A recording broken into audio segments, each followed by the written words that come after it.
The gunfire. It never stops. I read stories about these city streets long before the Great War. How even in a civilized time, before the raiders, before the fiends, this city had started to become a wasteland all on its own. Far before the first bomb fell and destroyed almost everything. The struggle to survive was to put food on the table. I suppose it wasn't really that different. Now, all we do is cling to our guns. When the gunshots ring through the halls of the Navy Pier, we await our orders, marching to the beat of the Brotherhood, helping to secure the Windy City. Someday, though, perhaps someday we will finally see peace. But for now, the gunfire never stops.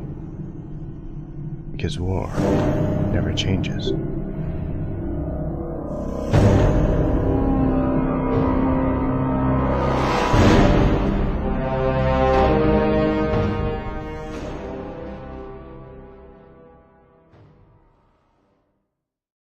Alright, so what's going on, everybody? Welcome to Civil War Empire. Hope you enjoyed the little clip there of our future campaign that we revealed last night, way late, like almost 10 o'clock. Let's see, what do we got? Tonight, the champions of the Empire will be making their way to Stormholm Keep with a bit of bad news for the king after the abduction of Eleonora and the death of several citizens within False Harbor. But first, we'll get through our announcements, as always. Don't forget, we are going to be offline a lot this weekend. After this session ends, we're not going to be back until Monday for Tyranny of Dragons. I know it's a big disappearance between our streams. We usually don't go that long, but after that, we're going to pick things back up. We'll be back to normal, trying to work out a normal schedule once again, especially with the changes that have gone on with the Ascension campaign. We want to get everything lined back up and make sure everything's good to go. So then next week on this day, May 9th, Giants will return, which is going to be another fun and exciting session for everybody, hopefully. Then we are back to Civil War Alliance on May 12th, after their 3-week hiatus. Ascension, as I had mentioned, will not be coming back, unfortunately, on the 13th, but instead it'll be the 20th, and that's when we'll begin the bi-weekly or bi-monthly schedule that we have planned for them. And then lastly, as you just saw, and as I mentioned on Twitter and the website today, a new Fallout-themed D&D campaign titled The Brotherhood is going to begin sometime this summer, but at the end of this month, we are working out a one-shot to make sure everything is prepared and ready to go for that very first session. Beyond that, I think that's pretty much everything. Let's jump over to recap, and then we're going to see, is everybody ready over here? Yeah. All set. Alright. Let's see what we got. So, when we last left off, our adventurers, having traveled, or having gathered information from the Evan Spy Syndicate, hopped aboard a very small ship and headed southwest to the Wizard's Playground of Lomera. It was here that they met Gruprix the Grand, an old halfling master wizard of the village itself. Took a keen interest in the medallions which Vormash had managed to collect over time. Fearful that the Scarlet Hand had been following a bit closely by, he quickly pushed them out the door, telling them to leave the village immediately, not wanting anything to do with whatever it is they are actually doing. But before doing so, he did inform Vormash of a little detail that had previously not been informed, that the medallions themselves were actually keys created by the wizard Ezitor the Great. After finding out this information, trying to make their way out of the village, Vormash was kind of drawn to a passage underneath of the waterfall in Lamera, where one of the medallions unlocked a hidden passageway behind the waterfall to the northeast of the village. As they found their way through, they would end up finding their first real threat to their lives while they had ventured inside the cave, a giant roper, which had hid himself as a stalagmite within the cavern itself. The party ventured onward. They would find a statue that appeared to be a bit out of place in the area, and after a bit of examining, they noticed that it would rotate, and upon rotating it, would unlock a passageway to yet another hidden chamber within the cavern itself. It was here that Vormash would once again find use for the medallions, eventually placing one upon the inlay of the granite block on this altar that he had found at the end of the hall. It caused a magical aura to lift, and revealing two items on top of a platform, a ring and a small pearl. But things obviously turned for the worst almost immediately, as the sound of footsteps accompanied by clapping would reveal none other than Tyrus himself, lying in wait. His demands were simple: hand over the ring or die. One by one, they would attempt to interfere, and one by one, they would find themselves shut down by the would-be god. However, Tyrus would get what he came for: a very strange green and black ring, which lied upon a pedestal. And that leads us to where we are at today.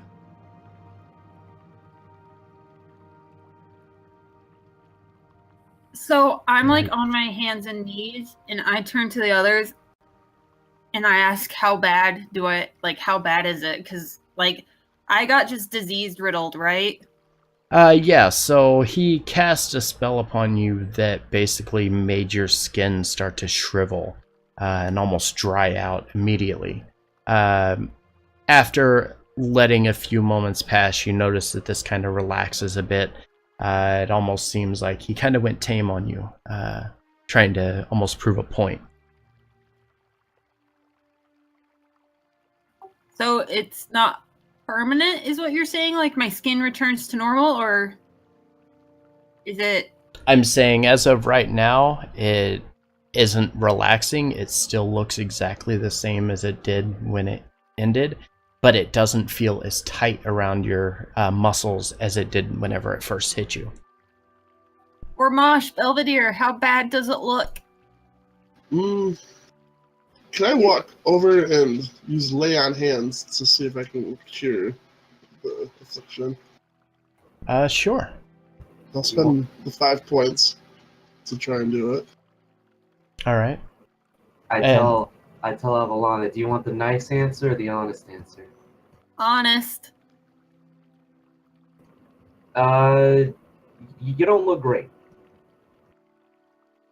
Thank you. You're welcome. Does lay on hands do anything? So as you walk over to Avalana and you kind of reach out and you place your hands upon her, she kind of sits there for a second and her eyes close, and then she feels the jolt of holy energy enter into her body, and very slowly the skin starts to relax and go back into position. Everything hurts. Obviously, this kind of an attack is pretty mentally straining, let alone the physical aspects of it. And as the skin kind of relaxes, you notice that her natural form starts to come back into shape, as you would expect it to. I'll smile and say, look just as good as you did before. No worries. Thank you so much.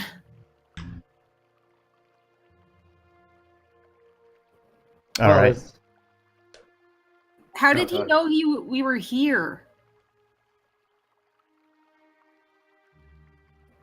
I no idea. How do they know we were anywhere? Is the question. His powers are obviously growing, though. He's not. I surmise he has still yet to reach his full power if he himself was unable to ascertain the location previously. Yes, I agree. He's getting stronger with each passing day. Vormosh, give me an insight check.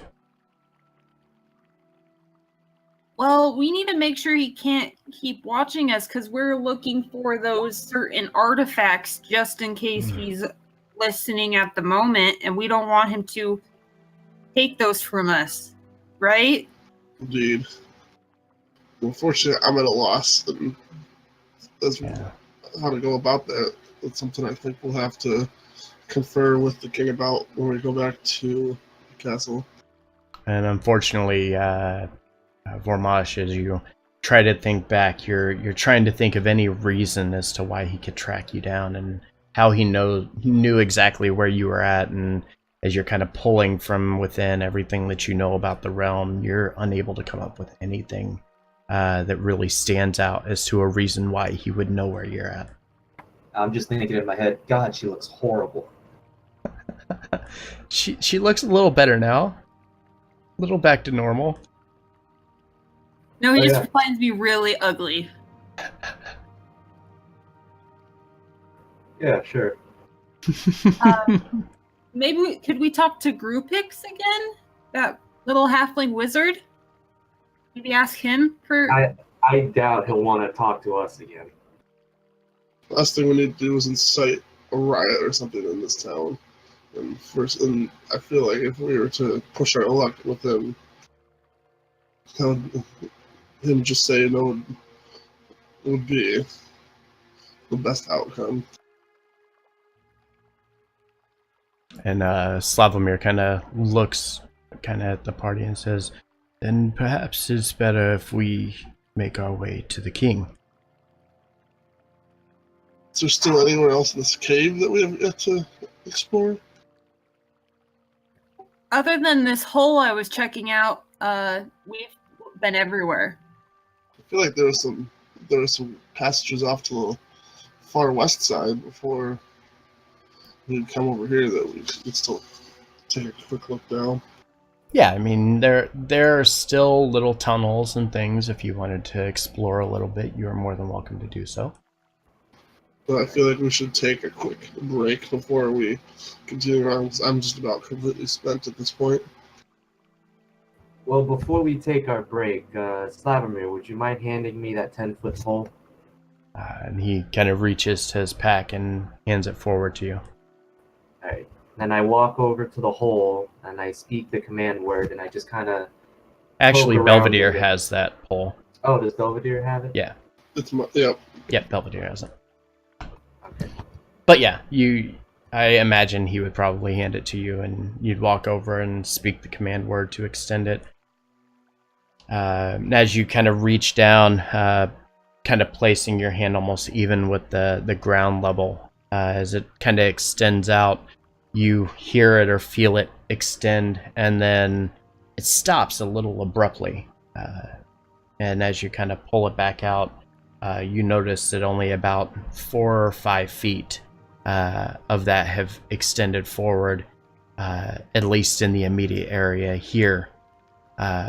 You kind of make your way to the backside and do the same thing, and it dips down a little lower, but because of the darkness in that corner of the hall, can't really see or get any further down, and your vision from up top doesn't allow you to see the bottom of it. Well, this hole over here doesn't seem to go very deep, but could one of you beings with night vision get a look in, see what's in there? Does Slavomir have night vision? Or dark vision, rather? Avalana does. I do. So I walk over there and I go, stick my head in there, see what I can see.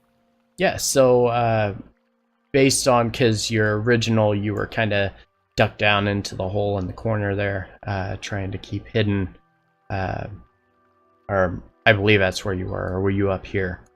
You were up there, weren't you? whenever Tyrus came in? No, I was by the hole. Okay. So yeah, from your last time when you were over by the hole, you kind of remember that you could step down into the hole and stay pretty well hidden, and you could kind of peek your head up and over if you stayed close to the edge. But you didn't venture to the back side of it, and as you kind of turn and look through the back side of it, you notice it doesn't go down very much further, maybe another 2 or 3 feet from where you were standing at the top edge over here. It's just the hole. Doesn't go anywhere.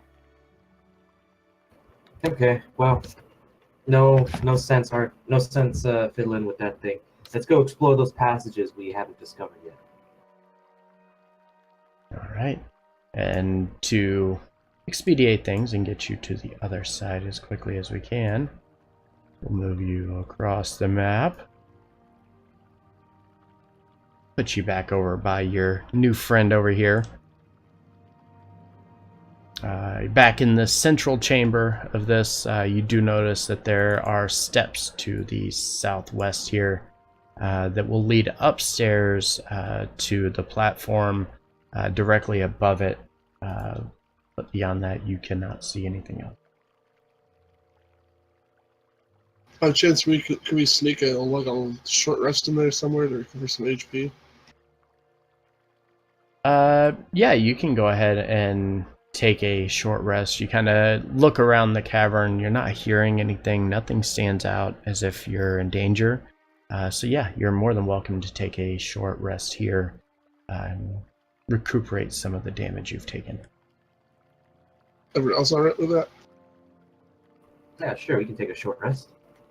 You will be taking a long rest here soon, just FYI. Indeed, but in case you run into any more shenanigans, aka things creeping in the dark, I want to be prepared. I'm willing to take that risk. I'm gonna keep looking around because I'm fine. Okay. So in order for you to do that, an hour is going to pass because they're going to rest for an hour. Well, if Avalana's going out on her own, I should probably go with her just to make sure nothing bad happens. I'm I can fine. look after myself. Okay, well, I'll just stay here and rest then. There goes your conversation. I'll find you later. You're hurt. So yeah, the rest of the party sitting down by the side of the water here, taking a bit of a short rest, regain some of their strength. Avalana to the west as you start to travel through, go up the small set of stairs. You notice up ahead that there's an alcove directly to the right that overlooks the central chamber, right over here, just at a slightly higher elevation that the rest of the party could see at. As you come around the corner, you're kind of confronted by a very massive boulder, which sits at the end of the tunnel, kind of blocking your entrance going to the west. However, as you enter into this area, you do notice that there are several little tiny spiders crawling around all over the place. I'm going to need you to roll initiative, please.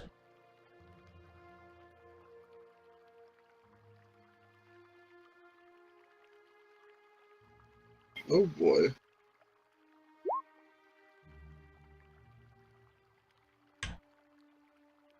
Definitely assume not enough time has passed for the short rest to take effect. Nope, not yet. It's just spiders. It's just spiders. It's fine. So Avalana, not being caught off guard this time by spiders in a cavern, you are first to see them. You can attack first.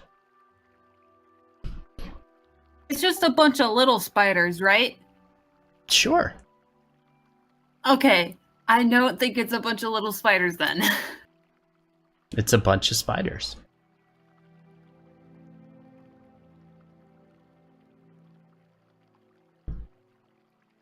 So what'd you like to do?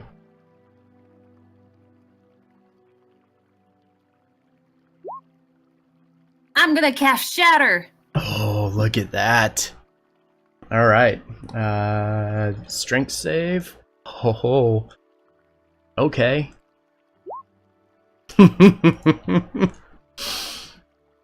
So, Avalana, as you see these, not caught off guard whatsoever by these things, you immediately drop a what is that, like a lightning bolt, I'm guessing? Yeah, it's like a lightning bolt on top of this pack of spiders. And immediately you watch as every single one of them just curls up into a little ball and dies immediately. They had no chance against that. Real quick, while I'm short resting, I'm going to use my arcane recovery. Okay. As the rest of us just sitting out in the middle of the main cavern here, just hear this like thunderclap. Yeah, you suddenly hear the roar of thunder from the end of the hallway. But you don't hear Avalana screaming, so you're assuming that everything's okay. She's in the waiting room, by the way. Okay. Welcome back. My tab closed on accident. So, did you hear any of that? Did you hear what happened? I heard that the spiders died. Yeah. Yeah, so after you cast this, immediately all of the spiders die. It's actually a thunderous thing. Tabletop, thank you so it's very like much a really for the loud follow. sound. Nice. So yeah, and immediately it reverberates through the cavern. Everybody sitting over here at the side hears it, but they didn't hear any screaming or anything from you, so they're assuming everything is okay.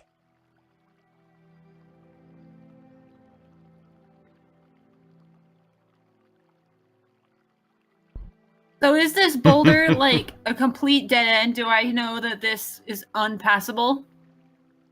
As you look over that boulder, it does look like you cannot move it. It looks like the other end of that boulder used to be a cavern, but everything is kind of collapsed on top of it. So the path forward, even if you could remove the boulder, it wouldn't help you much. All right, so I'm going to go back to the group and just tell them that we've seen all Max, this cavern's thanks for going the to show follow, man. us. All right.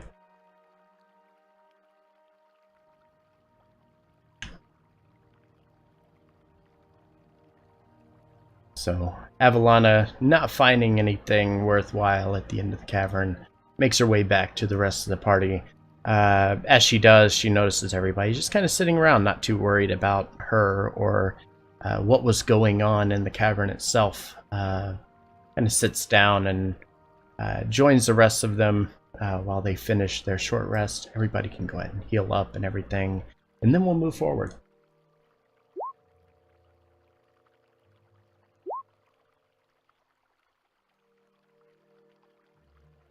So the cavern just kind of ends over in the west. So we're good to go.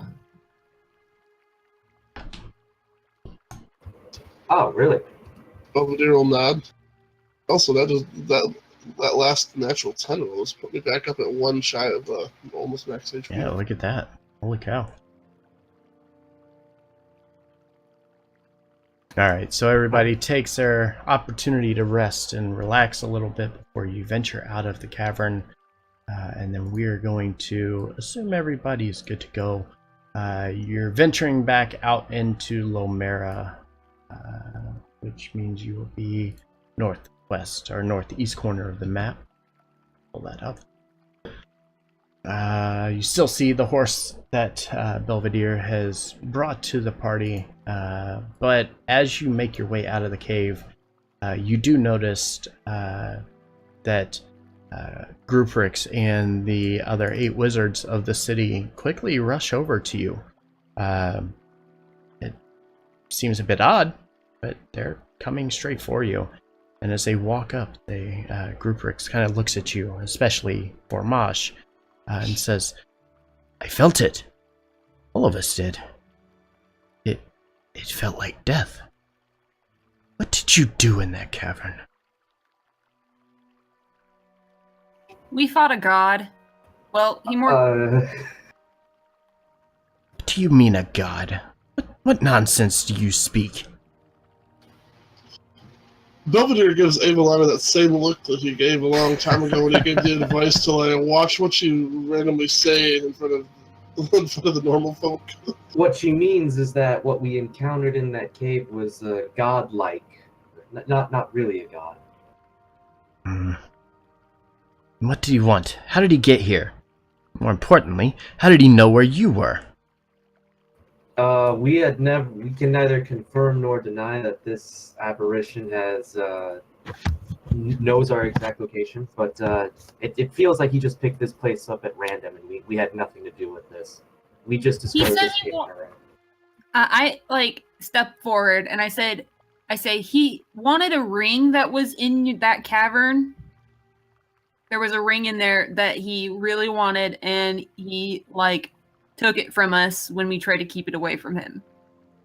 He said he's been trying to find this like temple shrine thing that's been in there for a really long time, and since we opened it, he could finally see it, and he took a ring that was in there.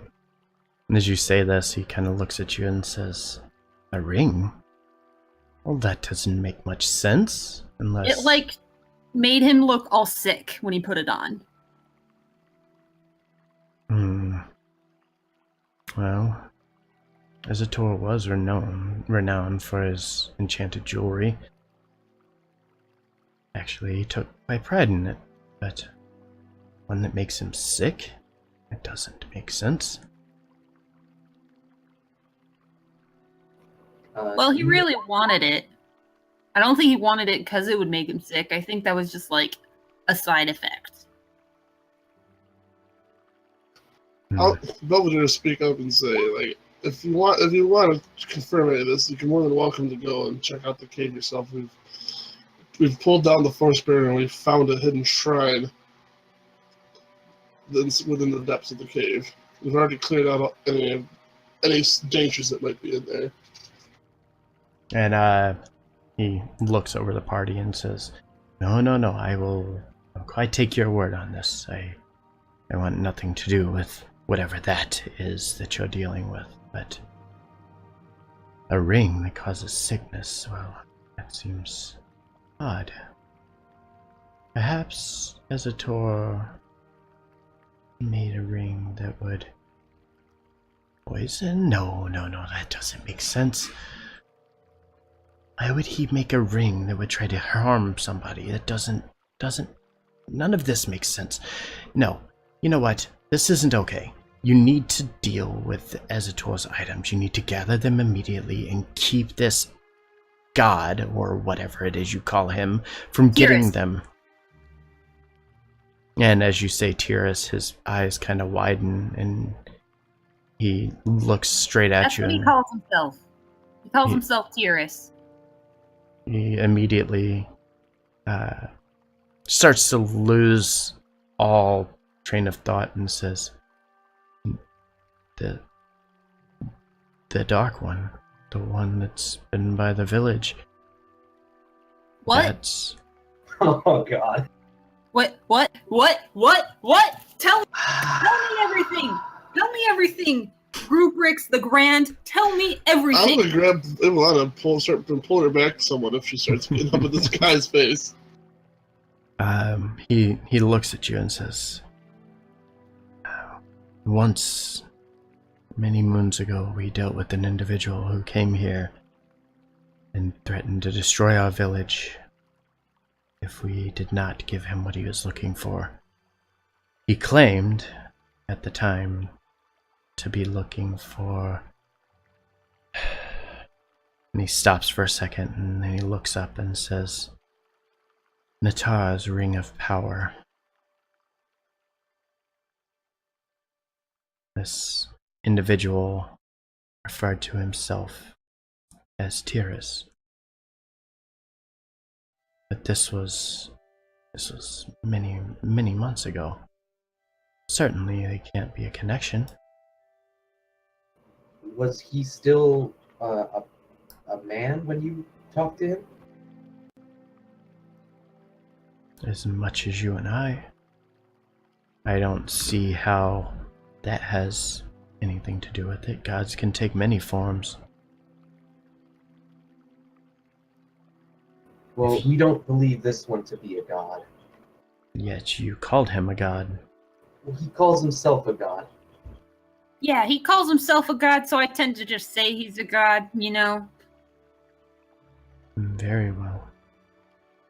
As he says this, all of the other 8 wizards that are behind him start to speak in very hushed tones, a little distraught that you said a name that they are familiar with, but only because of their interactions. And as they're discussing things between themselves, Gruprix looks up at the party again and says, "Very well.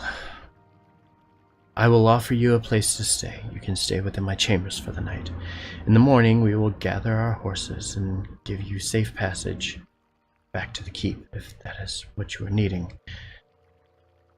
We need to alert the king at once that things are not looking good for Clycair." Ruprix, do you think that the ring he took from that shrine was Natar's ring of power? And kind of sweating bullets, he kind of wipes his forehead a little bit and looks down at his feet, his voice kind of stammering, and he just stumbles on his words and says, I don't think it is. I hope it's not." Well, the ring appeared to be cursed, if that helps. Well, if Ezator had found it and hid it away, which I'm assuming you found using one of his keys, then it very well may have had a curse placed upon it. Or, to be quite honest, it would make sense if one of the rings of power were remaining, considering that almost everyone in the Scarlet Hand went insane with bloodlust when they were fully indoctrinated into the cult. I see. Well, we can discuss more tomorrow. Right now, I'm sure we could all use a good rest. And he nods, and the other wizards slowly walk away and make their way back to their homes. Rupert's kind of discussing with you his willingness to aid, and offers some food and other things of that nature.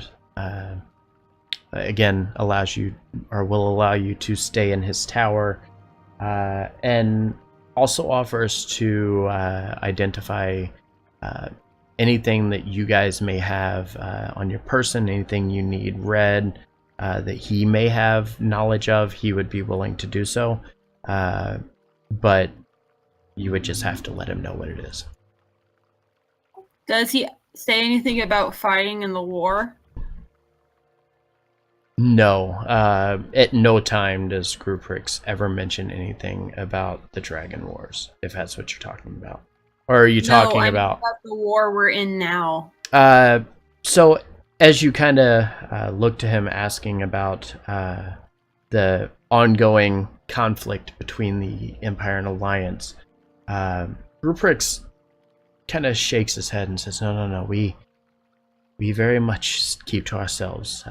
The Alliance has even come to us and asked us for aid, and we never turn our backs against anybody, but we never intervene in the matters of kings and nobles. That's just not who we are. All right. Quick question. Since we're staying in his tower, do we all get separate rooms, or is it like one giant room? You get to sleep on the giant floor in the center of his building. That'll work. I'm There's sleeping no next to privacy. Gormash. Jesus. All right. There is no privacy in this little house or building that you're going to tower. Better than sleeping out in out in the wilderness. Mm-hmm. For some reason, there's a cold chill down my spine. So is there anything you would like to ask of him before we venture forward? 1 second. I'm looking at my notes. These coins, do you believe there are more out there? He nods and says, I'm quite certain there are several temples throughout the realm. There's no way that he would have just made 1 or 2 coins to cover all of them. Okay. I also have a question. Mm-hmm. Vormosh, were you done? For now, yeah. Grouprix, do you know anything about visions? Depends on what kind of visions you speak of. Well, our group has recently been having dreams that seem to have been vision-like. We're not sure why we have them or where they come from. I personally have had one of the future and of the past, and then we had a full-on group dream. He looks at you and says, Miss, that sounds preposterous. Are you sure that this is what you have seen?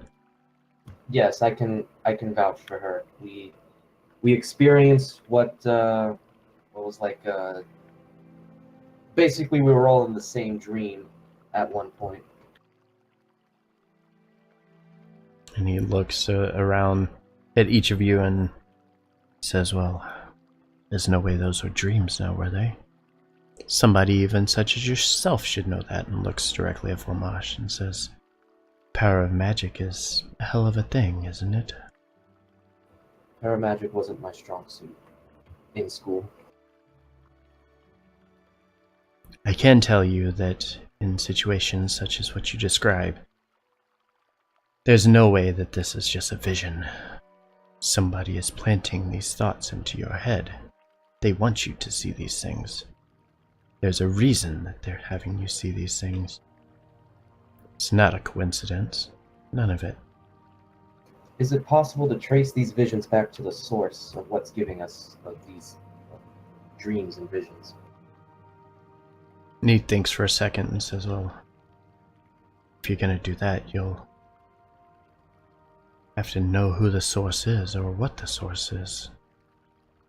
And to be honest, it could be anybody or anything. It could be something you have on your person. It could be your best friend. It could be one of you. However, even if you track down the source, that only tells you who sent you the item or the thought, not where they sent it from. I see. I guess I guess we'll be on the lookout. There's not really much we can do at this point. At least we know we're not crazy. Oh, that's yet to be determined, dear. No, I went insane back in school.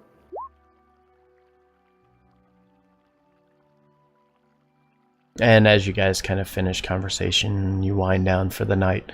Grouprix, you watch as, now that you're on the other side of the door, you watch as he closes the door and you see him move this little footstool directly in front of it, and quickly hops up on top of it and click, click, click, click, click, click. Like 7 or 8 locks across the door quickly lock. And he looks over at you and a bit of a grin and says, well, I guess this is good eve then. Yes, sleep well. As soon as the door shuts, as soon as like his door is shut, like his bedroom door, I'm gonna just attack Vormosh, pretty much verbally. Okay. So his door's shut now. Yeah, so he went upstairs. He's actually going to sleep on the balcony, or he went up to the balcony up top, where he brought Vormosh to at first. So he's like out of earshot. Yeah. Or at least I think he is. Yep. I'm going to turn to Bormash and I'm going to say, I know you were lying the other day. And I'm just going to say it in front of everybody because I'm tired of waiting.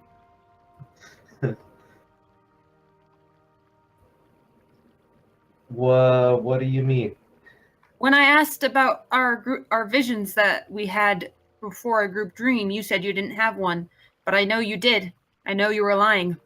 And I want to know why, and I want to know what your vision was. I was going to ask you in private, but I'm tired of waiting, so I want to know now, and I'm confronting you in the group.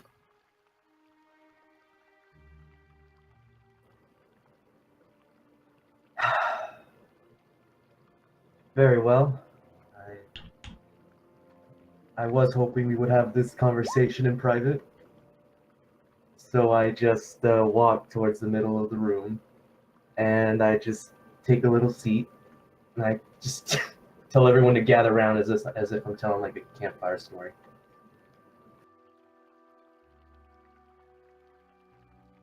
All right, I'll gather around like a camper. The vision, yes, I had a vision that night, and the vision was of a man named Bo Victus giving someone a bottle of wine and ordering it to be delivered to the what was it? Ordering it to be delivered to the queen.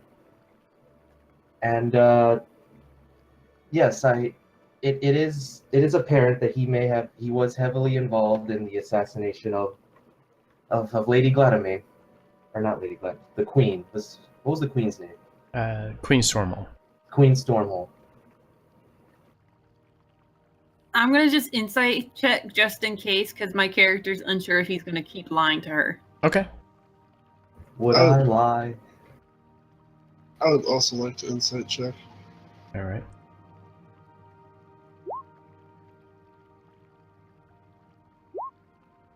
So yeah, both of you, as you're listening, you can tell while not all of the details are there, he is telling the truth, and the story is absolutely correct that he is telling. Again, he's remembering it based off of his memory of what he can recollect of it, and he is being 100% honest about it.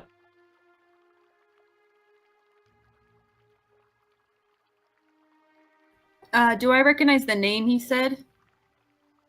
Bo Victus is a pretty popular individual here. He's one of the leaders of the Alliance.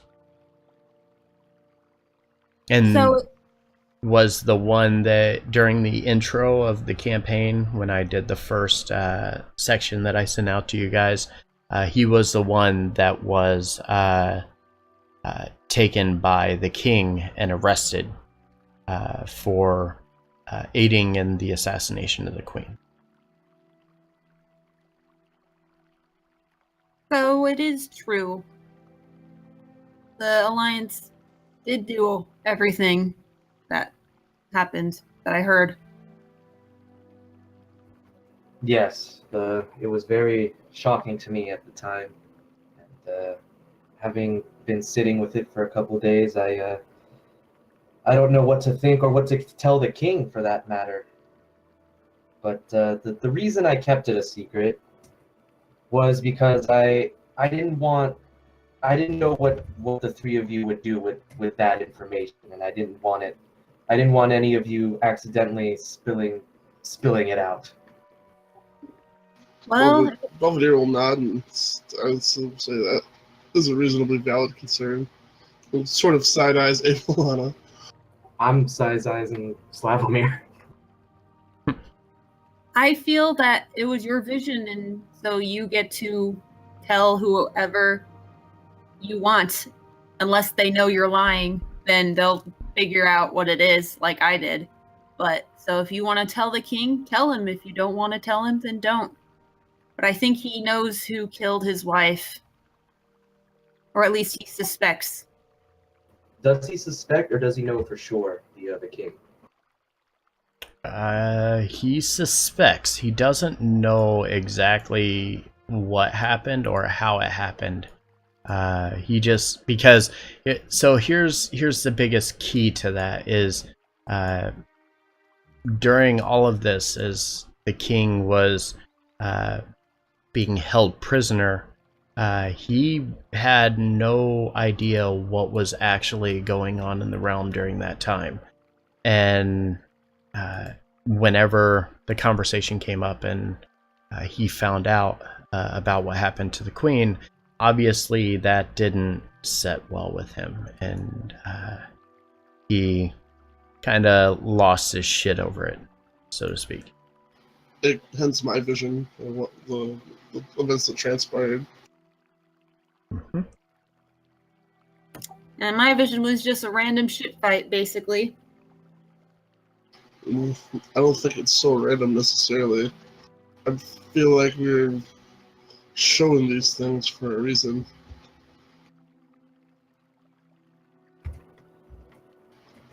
But do you believe it's the same thing or person that gave us the vision, like that gave us our previous visions of Eleanor in the prison and mine of that one woman? I imagine it must be. It's possible. Can't say for certain until we find out more, but it seems like someone or something is attempting to guide us along. And But for what purpose? Belvedere shrugs. All I know is that these are these visions are different than stop and Belvedere's pause for a long moment as for continuing and say they're different than the vision I initially received. You're right. We don't know if these visions were meant to help us or to harm us in some way.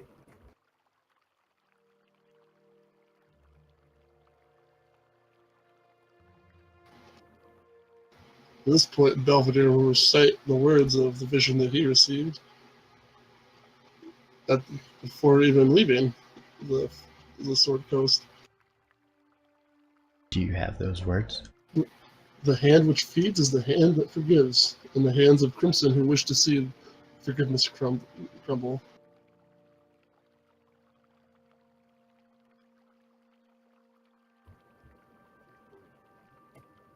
I see. And Gormus just looks down and starts thinking about those words. Words is, frankly, the main reason that I'm even here. Words Tyr himself. Otherwise, I'm not sure if I would even have came in the first place.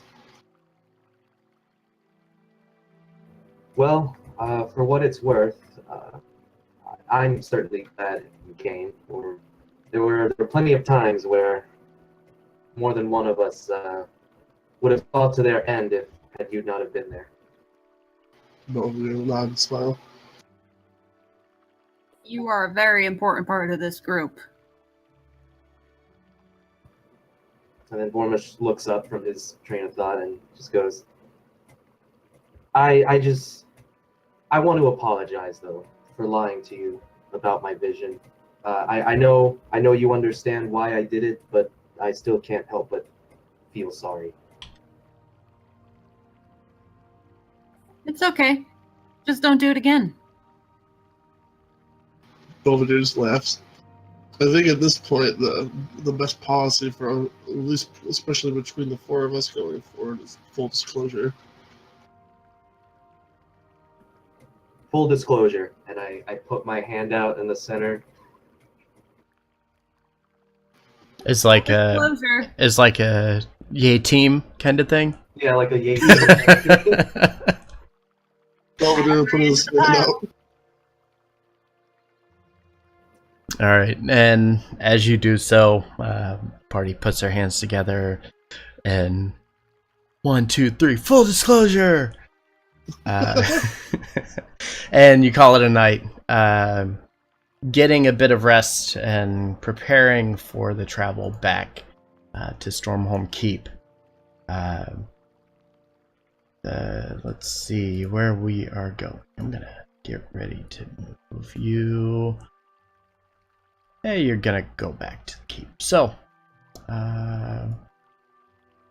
as you're on your way there, gotta actually move the thing there. Hold on.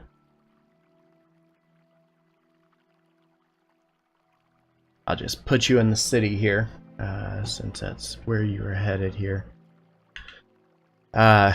During your trek back, the party passes by a small contingent of the King's Guard en route to False Harbor. The party, led by one of the sergeants, rides horseback to reach the town a bit faster than on foot. And upon passing, the sergeant immediately recognizes the party and speaks up and says, "Halt!" and sticks his hand up, and the rest of the riders come to a stop, and he looks down and says, "You're there. You're wait. Aren't you supposed to be coming from False Harbor?" It's a long story, friend. Very well. What can you tell us of the situation there? I am hiding my face as best as I can behind like a wizard or a Vormash or Belvedere or Slavomir or a horse. I'll slide like to get in front of Avalana to try to hide her as well. What's the name of what was the title of the leader of the town? I forget. Luthard?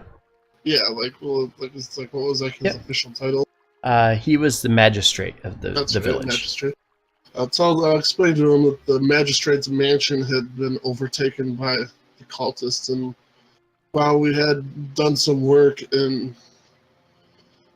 taking down a number of them, there still is a presence in the town, and to be wary, as well as the fact that an encounter with a rather powerful mage, and that there's unfortunately casualties, and to be on their guard for any retaliation or possible encounters.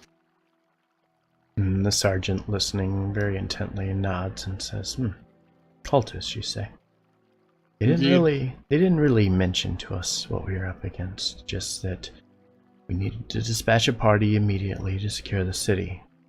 But come to think of it, I've already witnessed a few roaming around the keep here lately.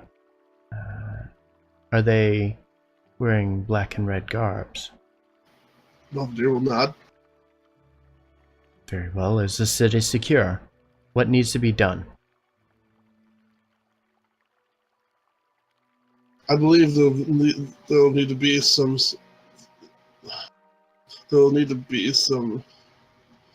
bodies that need to be taken care of and paid their proper rights and respects. Avalana speaks up and says, "The cultists were kind of running the city, so that needs to be taken care of." As well as there are also the magistrate himself, Luther Gamrich, was also seemingly poisoned by some sort of necromantic effect. Last we knew he was stable, but we're not sure if he is recovered yet or not. Very well. You should probably head back to the keep. The king would definitely be interested to hear about these attacks. In the meantime, we'll head to the city. We'll secure the gates. We'll make sure that the mansion is also secure. And we'll check on the people and aid as much as we can. When you get there, be sure to let the king know we might need a few more reinforcements than what we brought with us. Of course. Before we go, I let him know of the secret entrance that Luther told us about. And he nods and says, yes, very well. We'll keep an eye out. Is there anything else? I'll turn to Formash. Good luck. Indeed. And they'll nod, and the contingent will continue back on to the city. You notice there's a handful, maybe upwards to like 8 or 9 horse riders heading towards the village. They're well armed, what you would expect to guard and protect the Stormholm Keep. So they're pretty well prepared for this. So they'll head back into the village and try to get everything secured. But in the meantime, the party, I imagine, is going to continue to venture towards Stormholm Keep itself. Indeed. All right, and as you make your way in and into the gates, you are immediately greeted by Freddy, who's been keeping a watchful eye over the gates, awaiting the return of Belvedere and his adventuring party. And immediately says, "Welcome back, sir. I've secured lodging as you requested and gathered a few miscellaneous things for your journey, such as rations. Is there anything else you need of me right now?" Any news that's come into town recently, besides including what has been anything being said of our activities? Well, when Sir Kai brought me back to the village, or to the keep here, there's been some rumblings amongst the people. Apparently, there was an attack by a god. We don't know what happened or how bad it is, but at this time, little is known about the state of the city of Nareen. Where's that? We were told that was about that when talking to the Ebon Hand or whatever. Yep. So, as he mentions that, the city of Nareen is to the southwest of Clycure Island. It is one of the Ebon Alliance Islands and is actually the home of the Peridger's family. Okay, I remember now. So pretend I didn't say that in character, and now just say, "Oh yes, yes, Freddy, I did hear that." Very well. Is there anything else I can do? Yes. Have you? Sorry. Have you heard any word from Kalido yet? That is exactly what I was going to ask you, Freddy. Well, it's funny you mention that. Lady Gladamain left this morning for Kalido. There appears to have been a disturbance. What sort of disturbance? Well, to be honest, she wouldn't tell me. It seemed rather important. She left immediately. I believe whatever it was, it can't be good. Belvedere will nod. Well, that's where we're heading next, right, guys? As soon Yes. as we report to the king, indeed, that's where we're going to be headed. Well, Freddy, is the king available? Do you know that? Would you know that? Well, there's a situation at the keep as well. Lots of people coming to see the king. He's a bit worried, especially with all these attacks by a god around the realm. It's no wonder. I mean, I would probably be a little worried too. Well, if he doesn't have time to see us today, that's fine. Well, we have information, so he should have time for us, Vormosh. You're right. Just a little nervous about the conversation I'm gonna have to have with him. Well, I think it speaks well for all of us. Is there anything? I'm gonna give Freddy. I'm gonna give Freddy 500 of my gold and say, take this and pick up what you can for various potions of healing, and collect me some supplies that I can use for my herbalism. And he nods and says, "Very well. I will gather what I can and bring you the rest. When would you like me to meet you back here?" I think I turn to the rest of the party. Anything you guys need, or any suggestions? Hey Belvedere, is it alright if I give your squire some gold to get me some potions as well? Of course. So I'm gonna give him like 200 gold to get me some potions as well. Okay.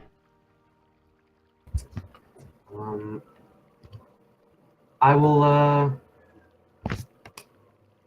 Yes, I'll give him 300 gold for a couple potions and just get us some food as well around the markets. Whatever you can get. And he nods. And so what will happen here, what will transpire, you'll be able to put whatever rations that you need back in your inventory.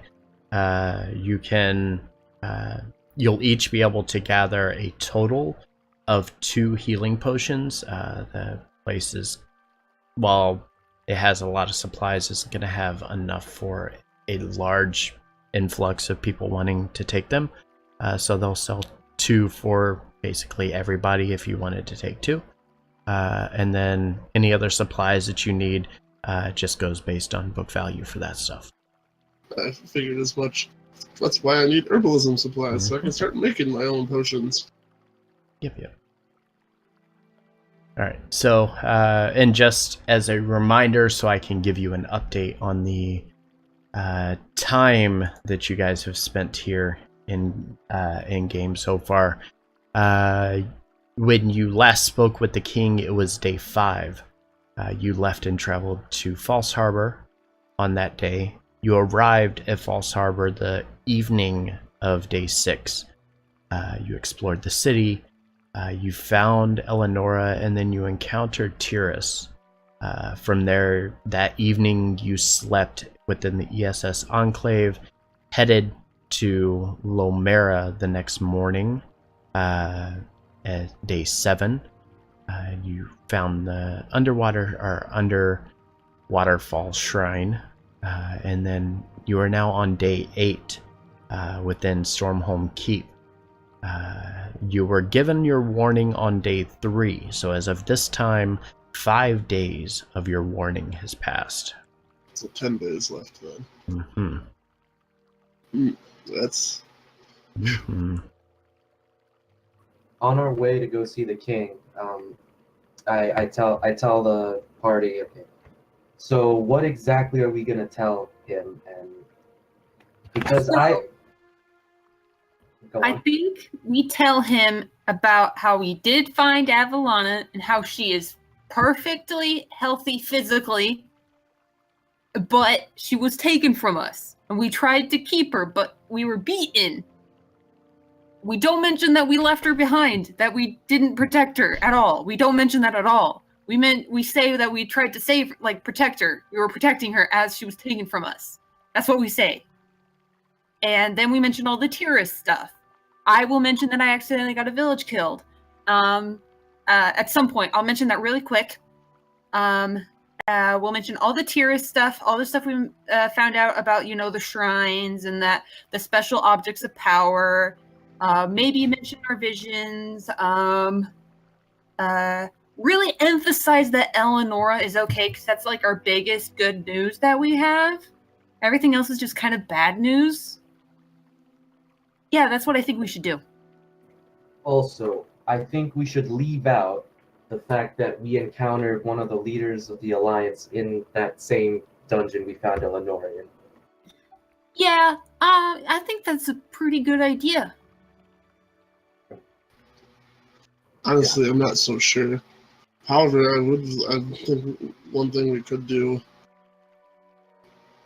is tell him that while attempting to defend, to quell to quell unrest and protect the town as one, as well as Eleanor as one. Tyrus struck. Fortunately, it was not just your own fault, Iguana, but all of us took responsibility for it. I think I should take responsibility because it was my fault, and that way you guys won't get in trouble. Unfortunately, that's not how a lot of people, namely the survivors in that town, see it. And we all could have done things a lot better, a lot differently. Yes, and personally, I don't think any of us would like seeing you get thrown under the carriage. Indeed, we're in this together. All right, but I still think we should really stress that Eleanor is physically healthy. We will let him know about that. Yes. Because everything is just bad news. We also need to specify, let him know of the agreement that was struck with the Ebon Hand. DM, that's what they're called, correct? Which group are you talking about? Basically the Thieves Guild. The Spy Syndicate. The Ebon Spy Syndicate. Ebon Spy, that's it. I don't know why I kept thinking Ebon Hand for some Because reason. Scarlet Hand is the Okay. cultist. I'm getting my groups all cross meshed in my brain. Yep. But yes, and these let them know of the deal that was struck with the Spy Syndicate, and as well the information that we gathered, and most importantly, I think, is inform him of our findings at the village, and the fact that unfortunately we're being very closely watched, it seems, by Tyrus himself. And is there some sort of protection we can take against that? Should we mention that the objects of power that we're trying to find to stop Tyrus? I think we'll mention them once we know that we can somehow secure ourselves against Being watched? Basically, yes. Okay, so I say we can tell him, but we just can't say the names, maybe? I think the first question just to ask is if whether or not if we afforded some sort of protection against scrying. Okay. That's good. I like that. Now, here comes the most important question. Who should talk to him first? I'll accept that responsibility. Good idea. And if it's all right with you, I would like to personally tell him about my vision. Of course, I think what visions and information each of us have specifically acquired is each of us is responsible for sharing.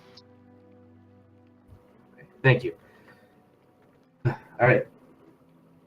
No sense delaying the inevitable. Let's go. And Guys, with that, how about I just say whatever you want me to say? Because I don't want to ruin this for us. So just, tell me what to say, okay? Let's go in there. Just don't get ahead of yourself. all right. And with that, we are going to delay the inevitable for 5 minutes as we take a quick break, and then we will return. Killing me, Smalls. All right, be right back, guys. Let's just stand here for 5 minutes, guys, real quick.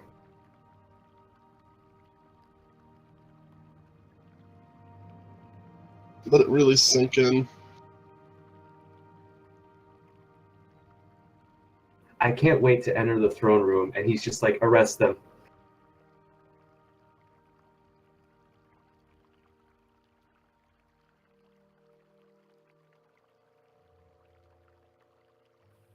I'm like so nervous, you guys. Yeah, this could go one of two ways. I feel like it's going to start one of two ways. Either he's going to be exceptionally pissed at us from the get-go, and we're going to basically be playing on the defensive the entire time, or he's going to be reasonable and calm, and we'll have a little bit better. We can approach this. We can approach this discussion with us. What am I supposed to say? Basically, if he's calm and open to discussion and not raging mad, I think it plays a lot more into our favor.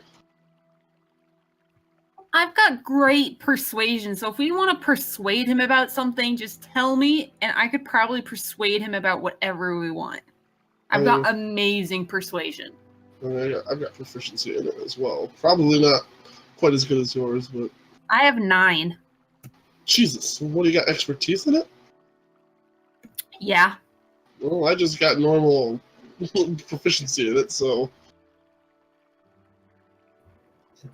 Although I love the thought of us like just walking in and he goes, "What the fuck did you guys do?" That was kind of entertaining out of character's perspective. Not gonna lie, it does make me chuckle. I'll be back.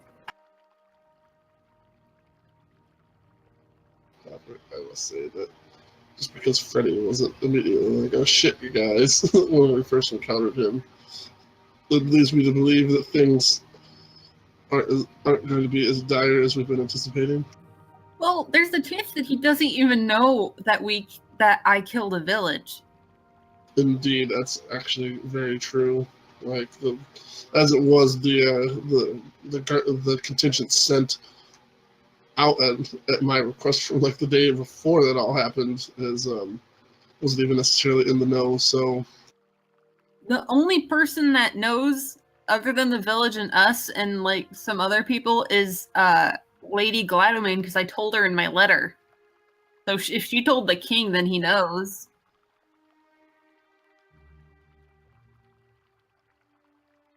I know, so I'm saying if she told the king, then he knows, but if she didn't, then he doesn't. Chances are, like, they may have not even received the letter yet. I'm back. All right. I am back as well. I need just 2 seconds. I'm gonna grab some ice for a drink.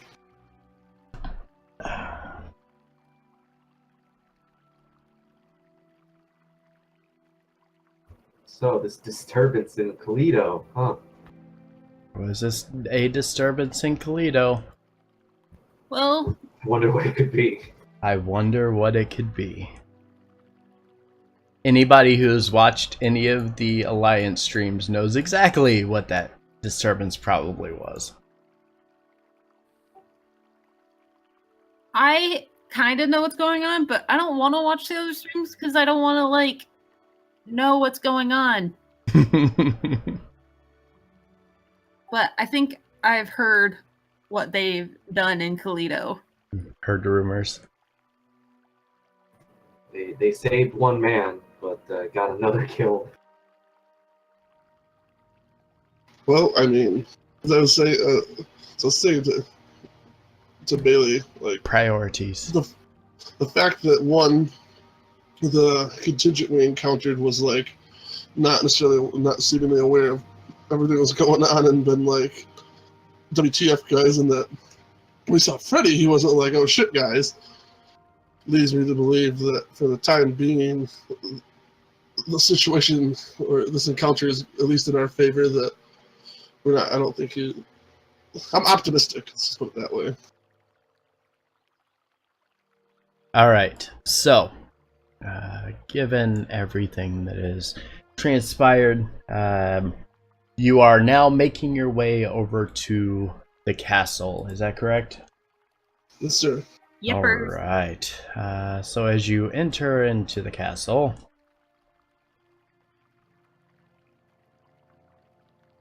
You approach a very, very active building.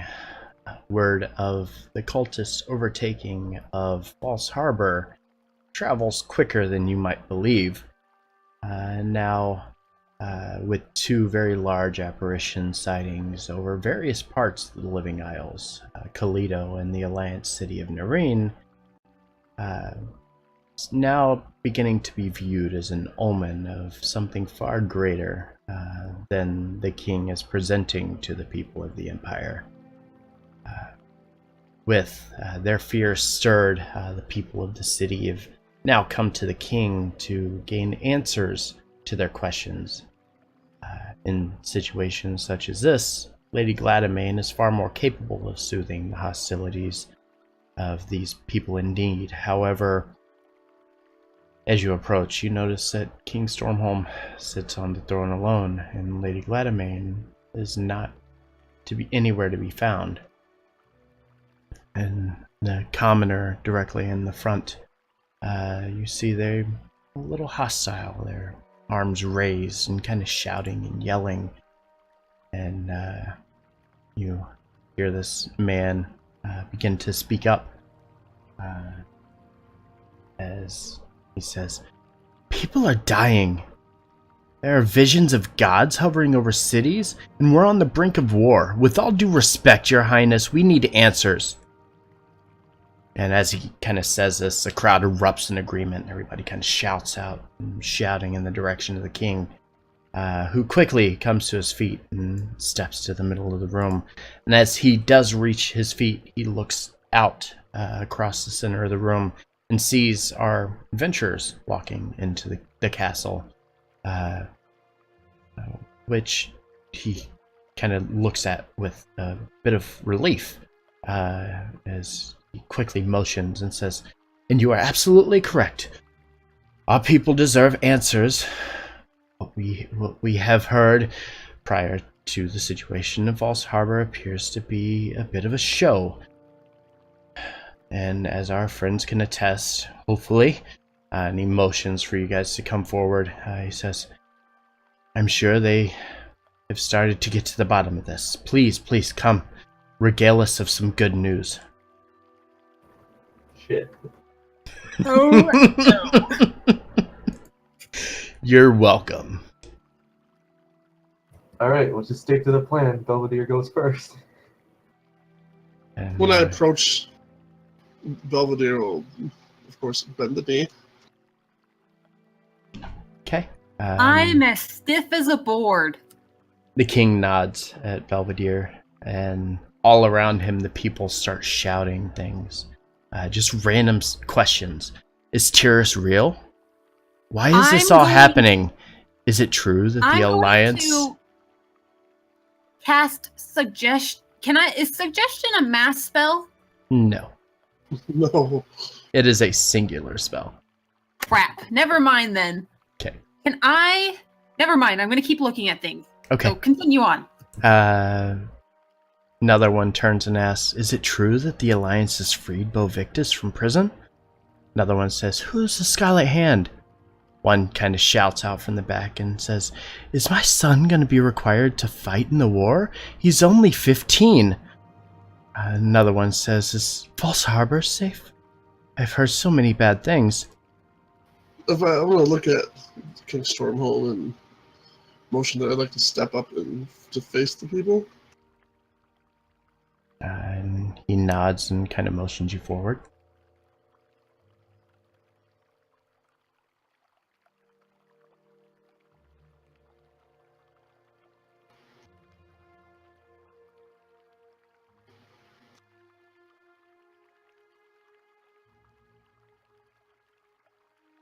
Do you try to? I mean, would you try to indicate this to Belvedere? What's that? Yeah, Ava, I'm just like up. I'm like waggling my eyebrows at you. I'll like wave you forward if you'd like to step up as well.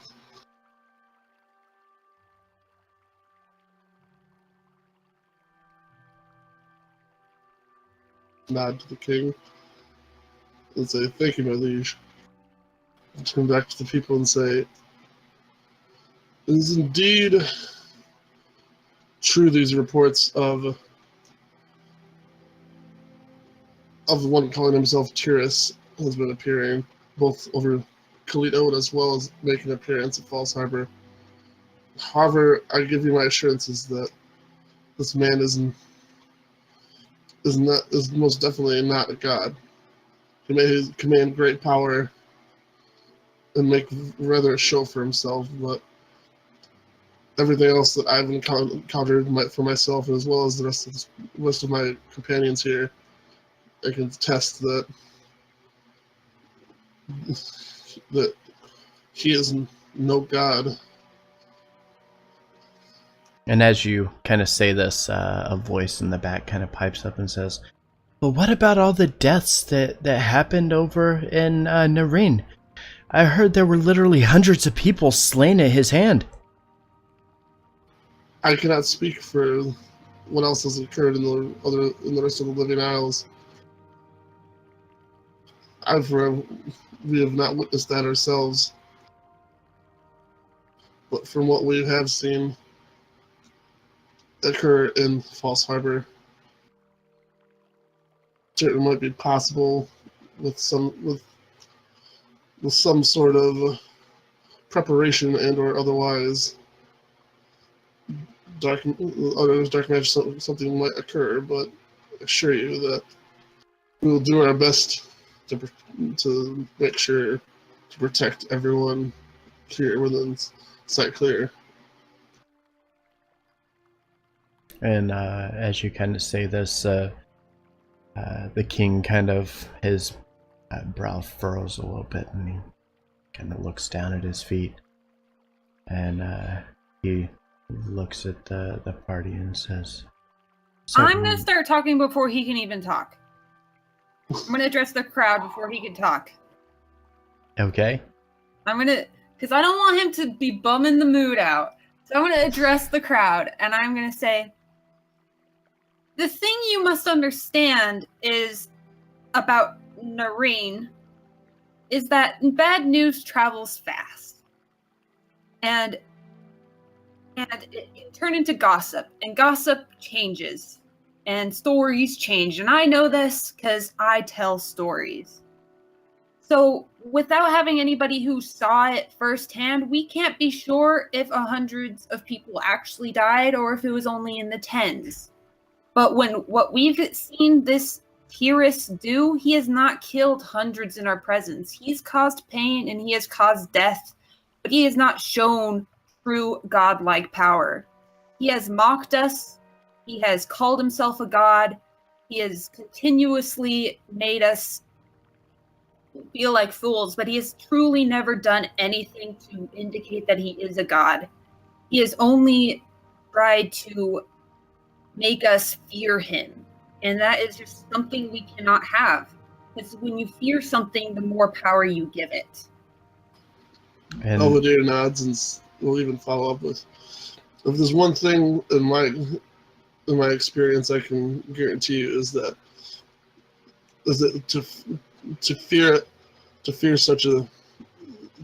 even what might be being the claim it for what it claims is a god, the worst thing you can do is give in to that fear, as it just gives it more power. You need to all stand up and have faith within your king and those that are here to protect you. That we will do everything within our power. Belvedere, as you finish saying this, you hear a voice in your head. It says, "But do you fear me yet?" I will just ignore it. I'm going to continue talking. I'm going to say, we first encountered Tyrus in Kalito when the first apparition appeared. We went into Tyrus's tomb, and he claimed to be the Tyrus of the Gladomain family, but we do not believe this to be true. He appeared in a ghostly form, but he has appeared to us several times since in a more human, more mortal form. But we have received word from other sources that he has appeared to them previous to his appearance in Kalito. So we do not believe that this is Tyrus of the Gladomane lineage. We believe that this is someone just taking Tyrus's name and trying to use it to defame him or use its famousness. And he is trying to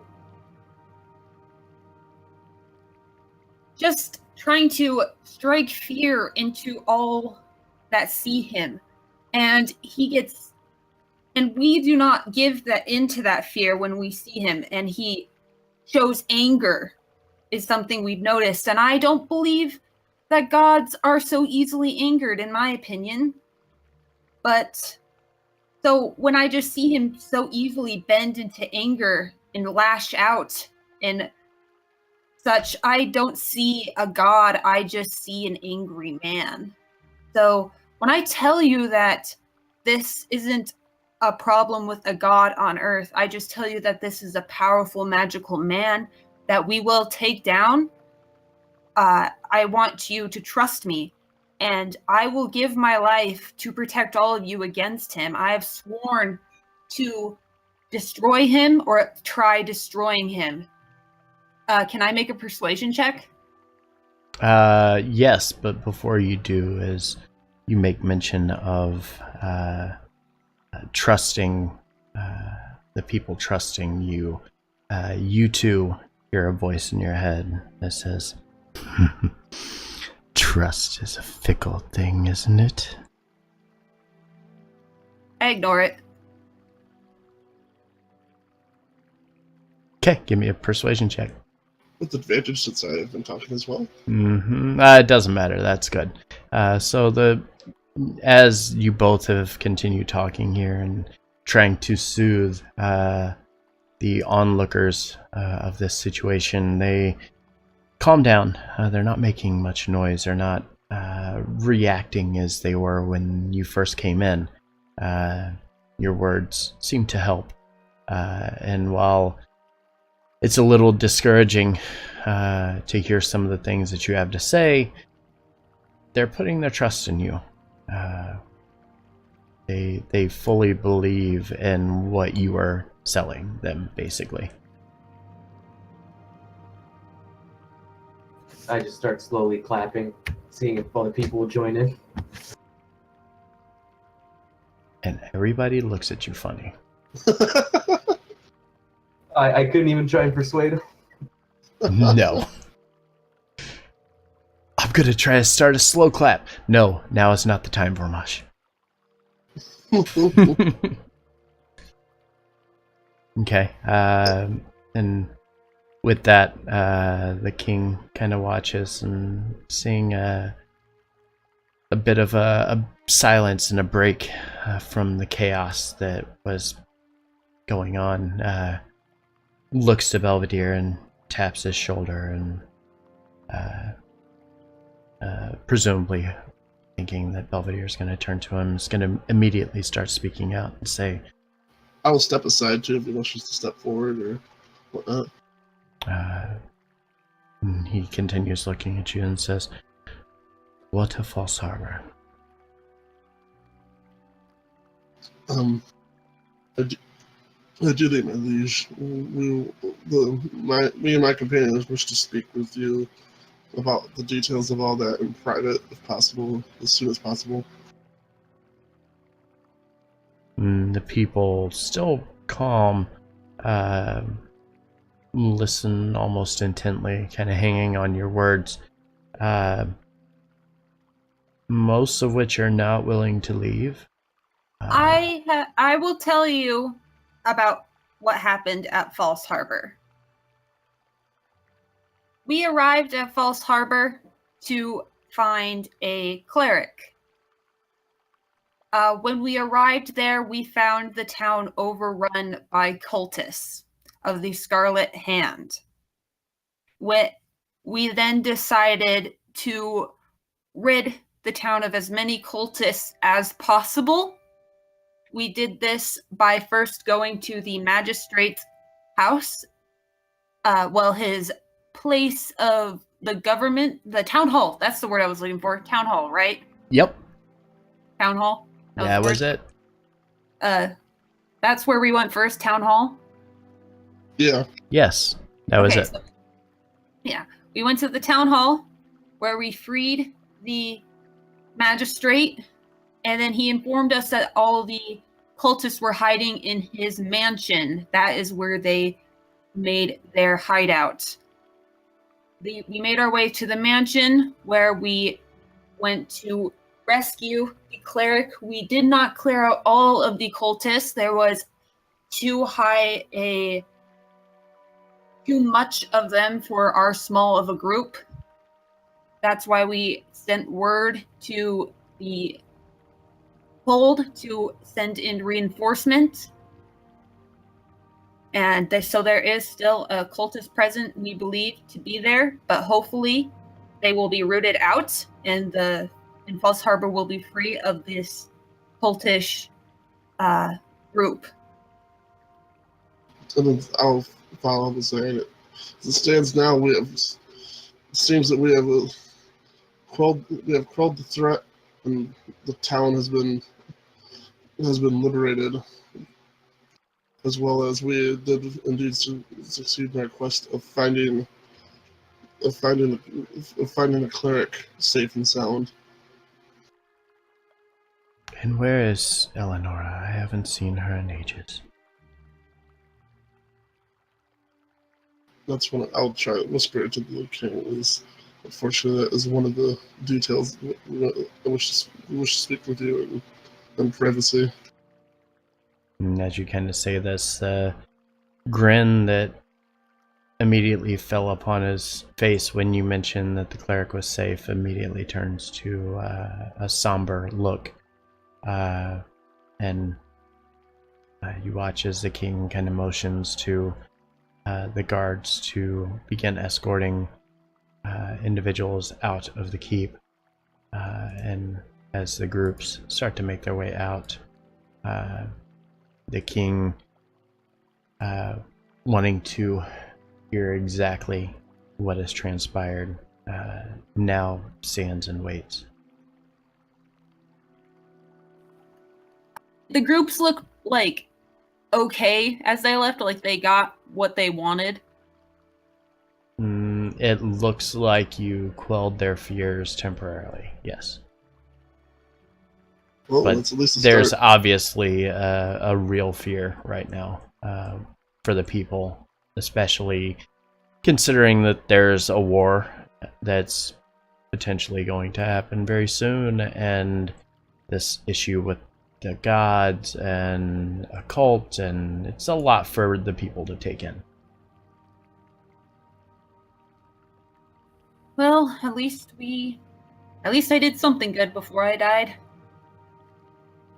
Well, at this point, once we are assured of privacy with the king, I will begin telling basically with detail the story of what transpired when upon first arriving into the town, and the encounter in the town hall, helping liberate the town itself from the presence of the cultists that were stationed there, and then our espionage and breaking into the mansion, recovering, fighting through the manor, recovering Eleanor, and making our escape. And then upon returning to the town proper. When he gets to the part where we had Eleonora, I'll show him the note that I got from her before we get to the part where we returned to False Harbor. I'll show him that note that I took from her. Okay. And the king kind of looks it over and says, I'm sorry. I have no idea what this is. I figured, but this is something she had in her possession. that she dropped and she let me keep. And from there, I'll continue with telling the story of how when we returned to the town, that we had temporarily parted ways to secure Eleonora in the shrine under the care of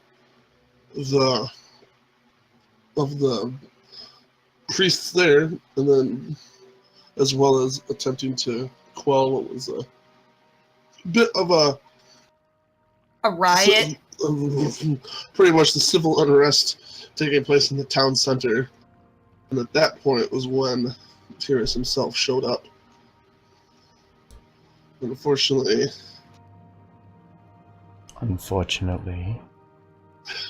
attempts to dissuade Tyrus once very south, and he proceeded to launch an attack on some of us and the villagers that were present at the time. As well, it seemed that he had somehow taken control of Eleonora's mind, and we were unable to stop him from absconding with her. As you kind of say this, the king begins walking away and walks over back to his throne, and as he sits down, he doesn't say anything. And then you watch as he raises his fist and slams it down into the arm of the throne itself, and looks down upon the party and says, "You promised me you would bring Eleonora back here safely, and you have failed me. Not only did you fail me, but you got a village almost destroyed." I step forward.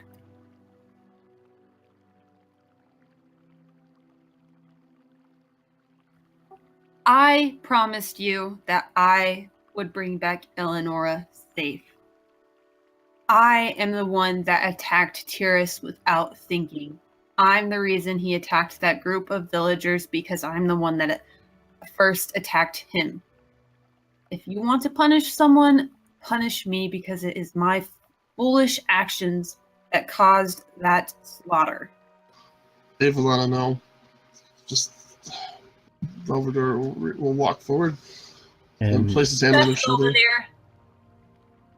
And as this is going on, the king watches very intently. Says, "I don't think you fully understand what it means to watch your villages die out from under you. Be gone out of my sight. Rid this island of Tyrus at once. Do whatever it takes. I don't care if you have to slaughter the entire Alliance Islands to do so. You will get rid of this threat immediately. Do you understand me?" Yes.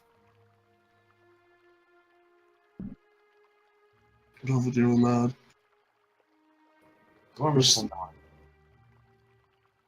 And with that, the king motions, and immediately the guards rush up and begin pointing and asking you to leave from the king.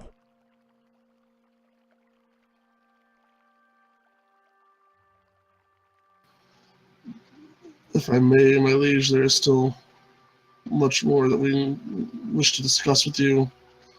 Other events have transpired since the event at False Harbor. What more bad news do you have for me? Belvedere will sigh. Well, as it is, we were able to leave the town with the assistance of the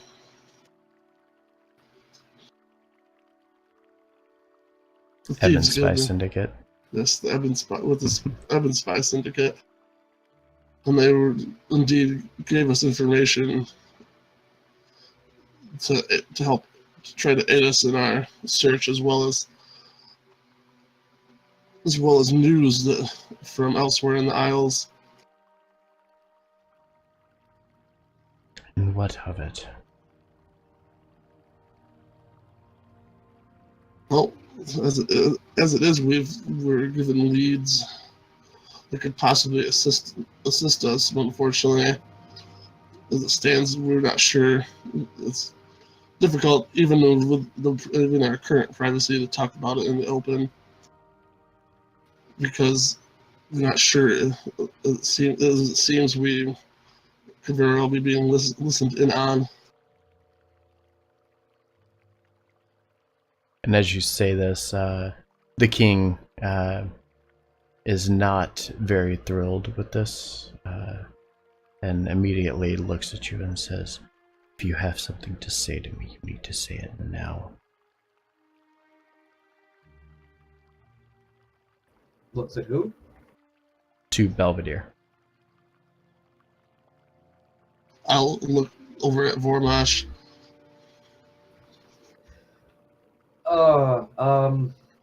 Okay. Give me 1 second. I have to decide on something.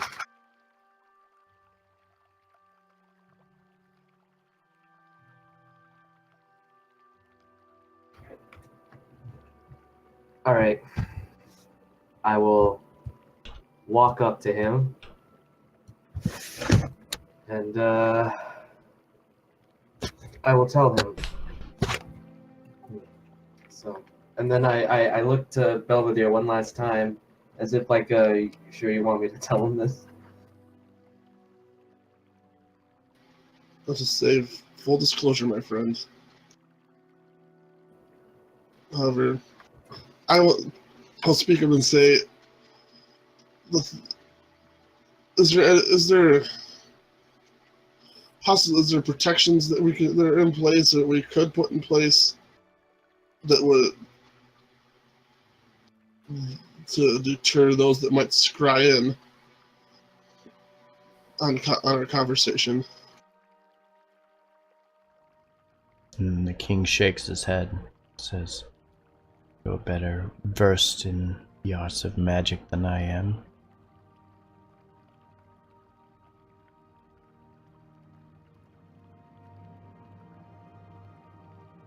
Yeah, I got nothing. Oh, my king.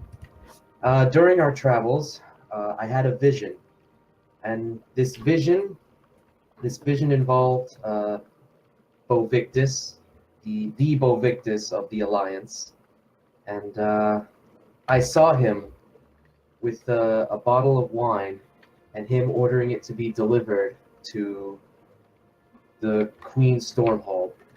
And it is with this that I believe that the accusations of him being involved with her assassination are true.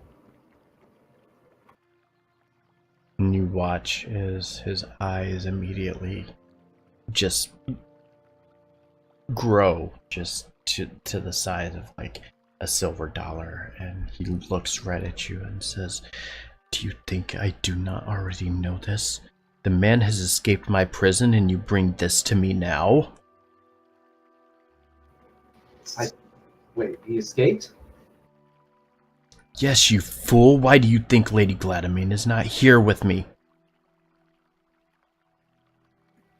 Everything has gone wrong. Well, like, no, I'm telling him this because he was accused. It was never proven. So as you kind of say that, he says, "Do you think I would willingly just lock away a leader of the Alliance on a basic accusation? I had my suspicions to begin with, but then I was given proof, much like you were. Say it was in a vision? Yes, mine was in written documentation from the Ebon Spy Syndicate." Belvedere will nod, and at this point, we'll pull out the map that they had copied down of troop placements and things around the Living Isles and present it to the king. We just need to leave, you guys. Let's just leave. And the king will reach over and grab this and look at it for a second and then look back at you and say, what is this? This information offered to us by the Evans Spy Syndicate within False Harbor. But what is this? And he takes the map and shakes it in front of you. It is locations of troops and movements along the Living Isles. Information that you can to be used possibly in the war against the Alliance. And he kind of looks over the document a little bit and he starts looking at the numbers and he's like,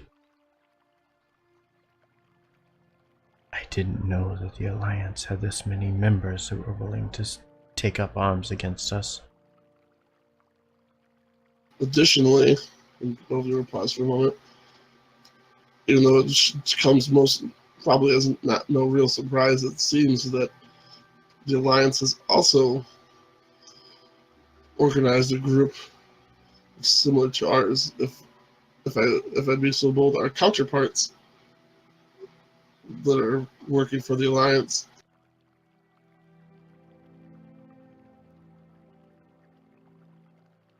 And what do you plan to do with this information? See if we can possibly track them down and have a confrontation. If need be, put them down. Then I suspect you do so at once. Leave. Now. I leave immediately. I'm just gonna start walking down, not even saying a goodbye. Belvedere will bow and leave as well. Okay. So the party makes their way out of Stormholm Castle back into the keep itself. Gonna find yourselves. You're more. Oh, I can't move you on that map. Hold on. You're over by the keep or the castle itself. So yeah, you're over here. Just outside, as you exit from the keep, the doors of the castle slam shut, and you hear as the large cross braces drop into place and locking the castle away. The guards not doing anything. They're not moving towards you. They're not pushing you out. They're just guarding the door. Belvedere will sigh. That went awful. It could have gone much, much worse, to be frank. I thought it went well with the information we had. We should just go to Toledo, I think. Yes, he is. He's had a rough day. I'm gonna lean in close to Varmash and say it quietly. I believe I get the distinct feeling that some of our inquiries and information might be better off directed toward the Queen. The Queen? Belvedere nods. The Queen is dead. Yeah, the Queen is dead. I mean, Lady Gladamain.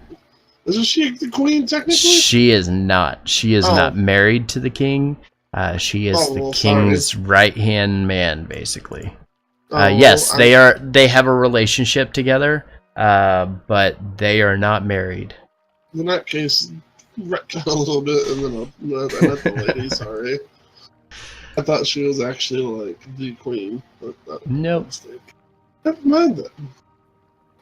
And after that, as well, I'll say to us, well, we should find Freddy and finish preparations before we leave. And yeah, what time of day is it about right now? It's evening time. If you leave out soon, you can make your way straight to Toledo and be there. Let's see what the time tracker says. You can be to Toledo first thing in the morning. So right now, the sun is already set. You're looking at about 8 or 9 p.m. Right now. So you have a few more hours that you can spend to that most of the actual shops and stuff will close at 11 through the market. Freddy's already gathered the stuff. Is waiting for you by the inn that he did mention that he had set aside for you guys if you wanted to stay there. But if you're immediately wanting to rush out and head towards Toledo, that would put you there first thing in the morning. I say we just leave immediately. We are not wanted in this town. I wouldn't necessarily say that. The king's obviously not very happy with us, but as it stands, like, we're not unwanted guests necessarily. Yeah, I mean, you're not being pushed out of the town. You're not being forced out by the guards. Yes, the king is very unhappy with you. I feel like if the king is unhappy, you should leave. Oh, I mean, it's an option, but that's a very valid point. however, it's at the same time too. We don't necessarily. There's still things we can do to prepare, and there's still things that. And if we just up and leave, we're not going to get a good night's rest. So you do have options as you travel. You do know that Kai Gladamain is here, who brought Freddy back. You could always have him take you to Toledo, at which point you can sleep during the journey. Well, I guess that is an option. That is an option that you have. If you wanted to stay at the inn, yes, you would be more than welcome to do so. It's already set aside for you. Everything's there and ready. Yeah, you'd probably get a little more sound sleep, but it's really not going to change anything. Well, as it stands, how much time and under what circumstances would I be able to attempt to use my herbalism kit? It would interrupt a long rest. So if you're planning to rest overnight, you would not be able to do so using that. Because that's going to keep you away and keep your mind occupied. So you would not be able to actually rest. Not something I could say do in like an interim couple hours before we set off. Yeah, I mean, if you're planning on leaving here soon, yeah, you could spend maybe an hour with it and try to start crafting things, or at least begin gathering stuff together and getting it prepared. But yeah, it's not something right now that you would be able to spend a lot of time with. Mm-hmm. That's ideally what I would like to do. Okay. And I'll express this to the rest of the party, saying that this is the time to finish preparations and getting whatever you might need. And after that, then we set out, because I don't think once we leave here, currently we're going to be back for quite a few days. Quick question. Which one is the idle hour, like a tavern? Yeah. Oh no, the idle hour at the Athenaeum is the library. Does the Ye Olde Shrub Inn? That is the tavern and inn that Freddy has you guys room set up for.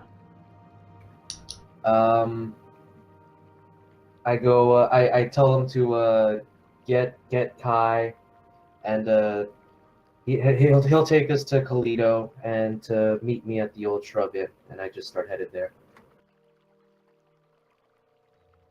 Okay. So yeah, as you guys head over to the inn, that is actually where Freddy is at the Old Shrub Inn. So you tell him to go and get Kai and prepare the journey straight for Toledo. Immediately, he rushes out the door, obviously handing you guys the things that he purchased for you, and taking care of that aspect of it. Does he have change? Just out of curiosity. Yes, whatever you handed him 500 gold. Whatever he couldn't spend on gathering you materials, it goes back to you. Alright, so at least 100 was spent on potions, and then how much was it for the And herbalism whatever supplies? the herbalism supplies is, I'm not sure what the cost is. You'll have to look that up. But you can do that after stream too. It's fine. Well, if possible, with the remaining money, I want to also acquire an upgrade to my armor. Since I have chainmail, I was wondering if I could get splint at least instead. You could. You probably have better luck within Kalido. Just based on your previous knowledge of the marketplace between the two cities, Kalido has a much wider variety of items that you could get. So yes, whenever you get to Kalido, you could absolutely do that. Okay. So yeah, I'll do that instead. so as you kind of gather all your things and get prepared,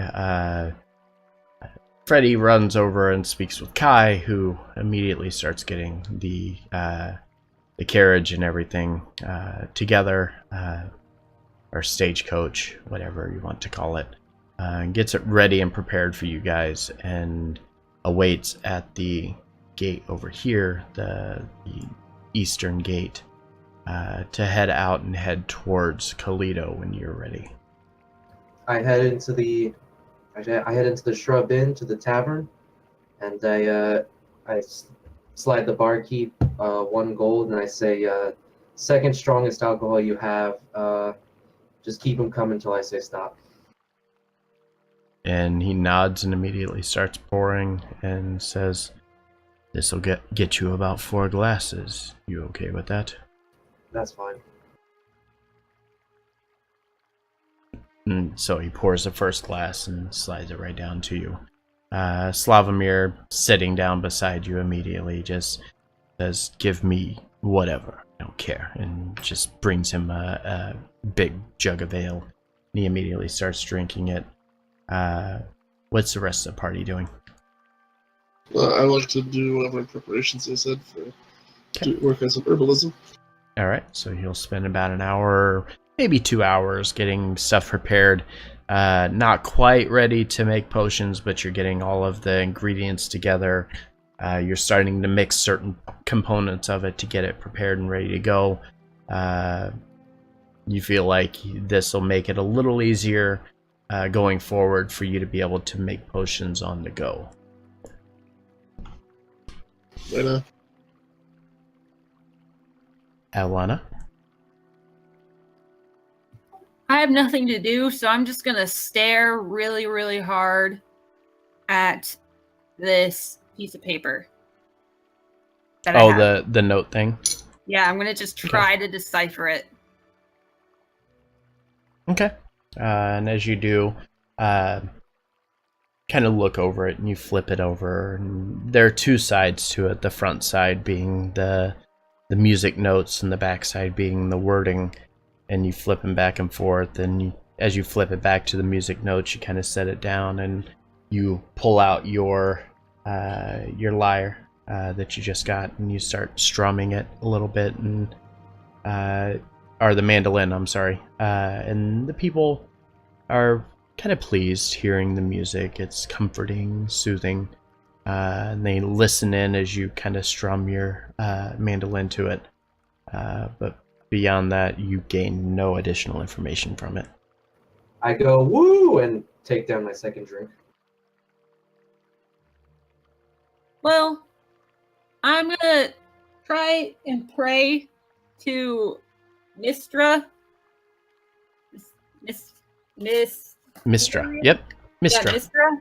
Mm-hmm. I'm gonna just, as I'm playing, I'm gonna just try and pray, and I don't know how, so I'm just gonna be thinking thoughts about her and be like, I don't know how to do this, but I'm praying, I guess, to you, and that kind of stuff. Basically what I'm gonna do as I play my mandolin. Okay. And how long are you going to do this for? Until everybody's ready to go, because I'm just waiting to go to Kalido, basically. Okay. So it's going to be about 2 hours is what I was kind of guessing with Belvedere. And after about like an hour and a half, as you're kind of strumming the mandolin, and you're just playing this tone over and over and over and over, and you're in your head kind of praying to Mistra, you hear a soothing voice in your head that says, "Have faith. Soon, you'll know your fate." I didn't hear the end of your sentence, sorry. She says, "Have faith. Soon you'll know your fate." I, stopped strumming. I almost dropped my mandolin, and I'm, looking about. Does anyone else act like they've heard a voice? Nope. And I look at her and I go, "You look like you've seen a ghost. Is Tyrus here again?" And I drink down my third drink. Tyrus! As you say Tyrus, the entire inn jumps up and they start panicking. I go, "Oh, calm down." I'm going to sing a song to calm everyone down because he just did that. So, do I do a performance? Do I do a persuasion? Yeah, you could do a performance. That's fine. Losing their sense of humor in this goddamn world. Somewhere Belvedere is getting a random headache and he doesn't know quite why. He doesn't know why, but I have a headache. Yeah, that's fine. So, as he says Tyrus, you're like, no, and you start playing your mandolin a little bit more furiously, trying to get their attention, and everybody kind of turns and looks at you, and it's like, oh, okay, never mind. And they just sit back down. That was a beautiful performance. Another piece of gold. More drinks over here, please. I just that make is... a note that I'm going to talk to Belvedere next time I see him. Okay. Vormosh, give me a Constitution saving throw, please. Let's wait for this one. I hope you fail, because it's going to be awesome. I can use my arcane tradition to add 4 points to my saving throws, so I'm going to do that. Can you really, though, while you're drunk? But that's fine. You're fine right now. So he pours number 5. Thank you very much.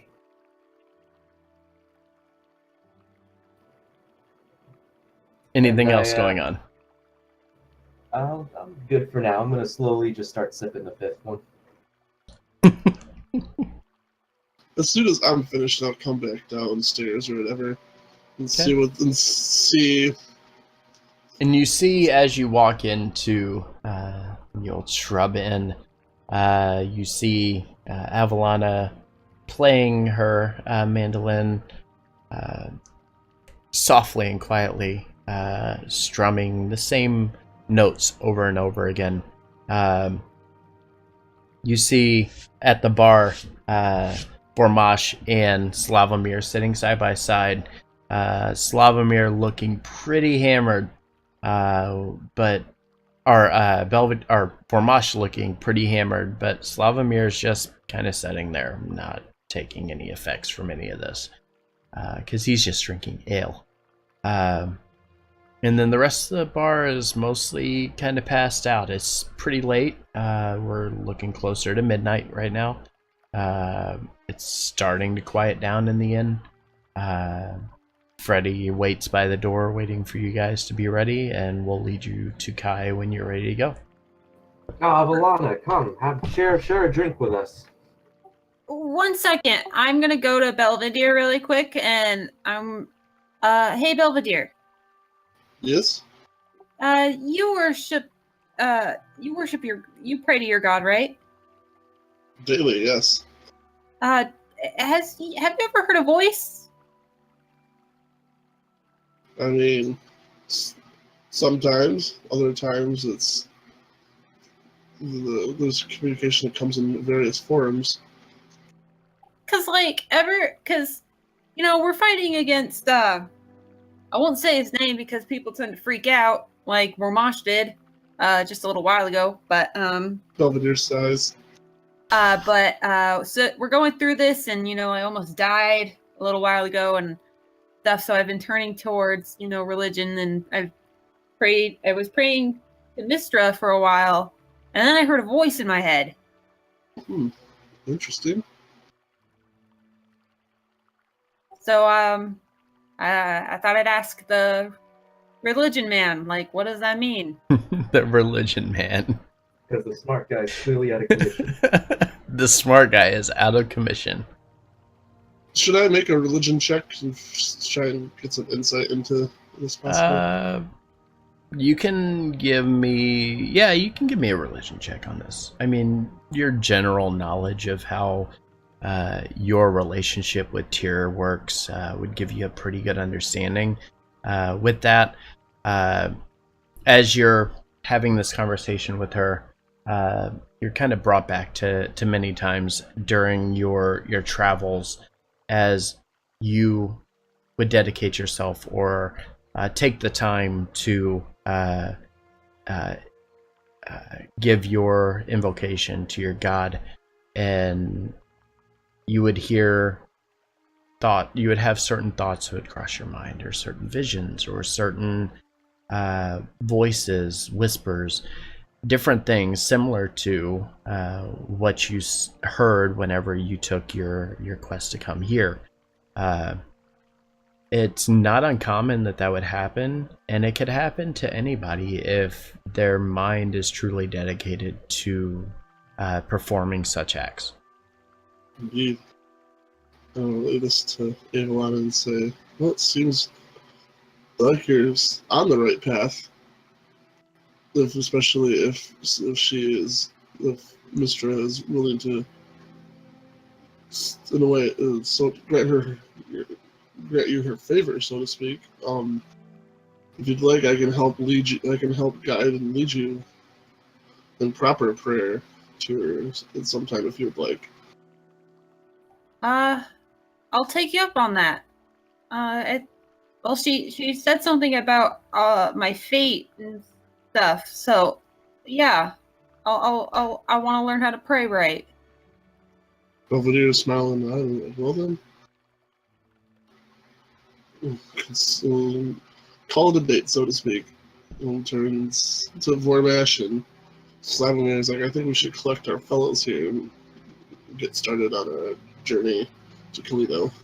Well, Yes, indeed. why don't we share a drink, just all of us, right now before we go on? Like I have a couple more right there, but Yes, come, drink. And Slavomir slides a couple of glasses of ale down the bar for each of you.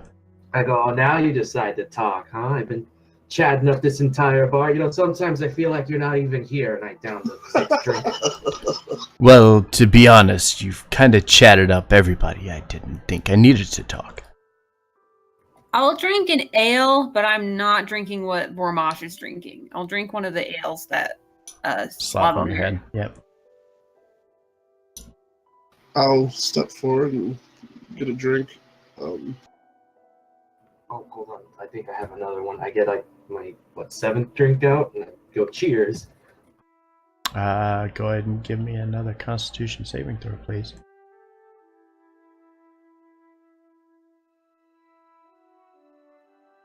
Okay. And once again, you are inebriated, but you are still raring to go. So is the carriage here yet with what's his face? With what's his face? Do you mean the carriage? I said carriage. I look over to see Freddy standing there. I'll nod and I'll say, I believe we're free to go at any time now. Indeed, that is. Whew, I'll tell you, that is my last drink. I can tell you that as I sip my 8th drink. If you're drinking your 8th drink, I need another Constitution saving throw. I go, I'm gonna. I look at it and I feel like this is a bad idea. Then I drink it.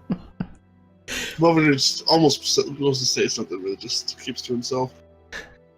There it Oh, is. oh, there it is, right there.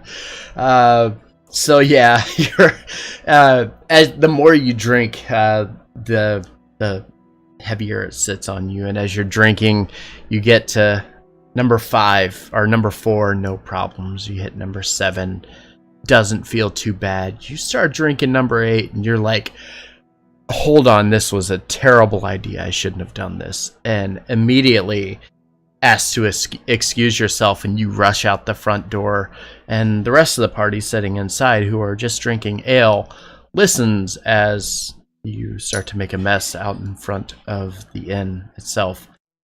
Like Doc Brown in Back to the Future 3. Yep. Gross. All Lily right. just shakes his head.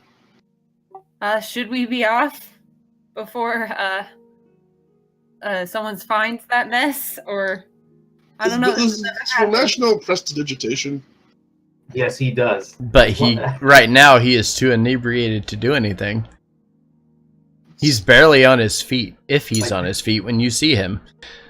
I'm like, prestidigitation, and out comes the fireball. And everything's on fire. So yeah, as you walk out of the inn, grabbing Freddy and pulling him along, you see Vormash kind of curled over onto his side, grabbing at his stomach. Directly beside him, a very bad pile of stuff you don't want to deal with. Is it like in the middle of the road or something? No, it's off to the side of the building. Okay. Is there like a nearby like bucket or something that I can in like water?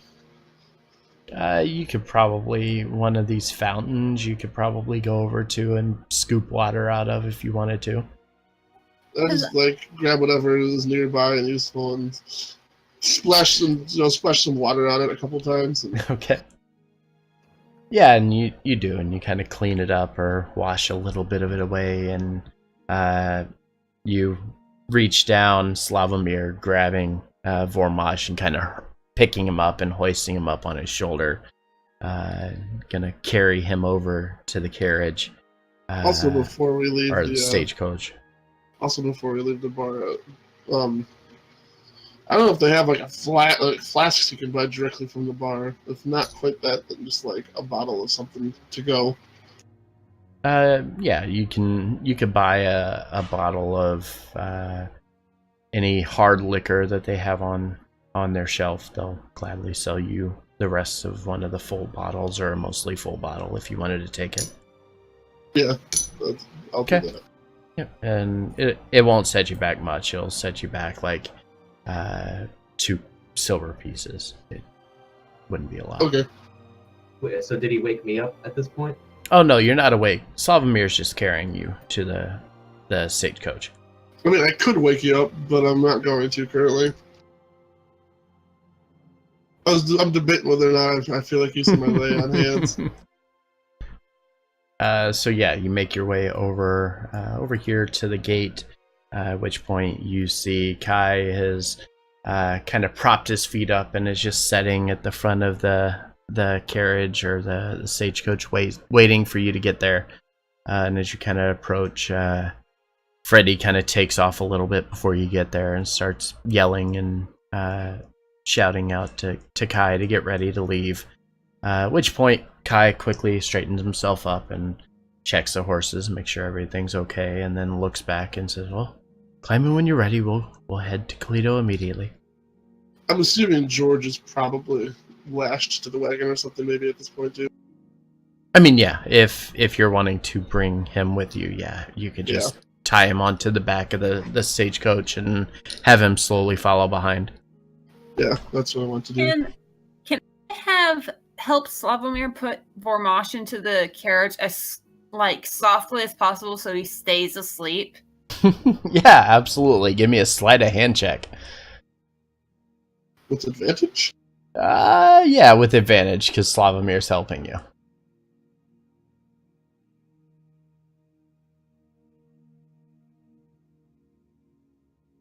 Okay. Vormash, give me an insight check with disadvantage, please.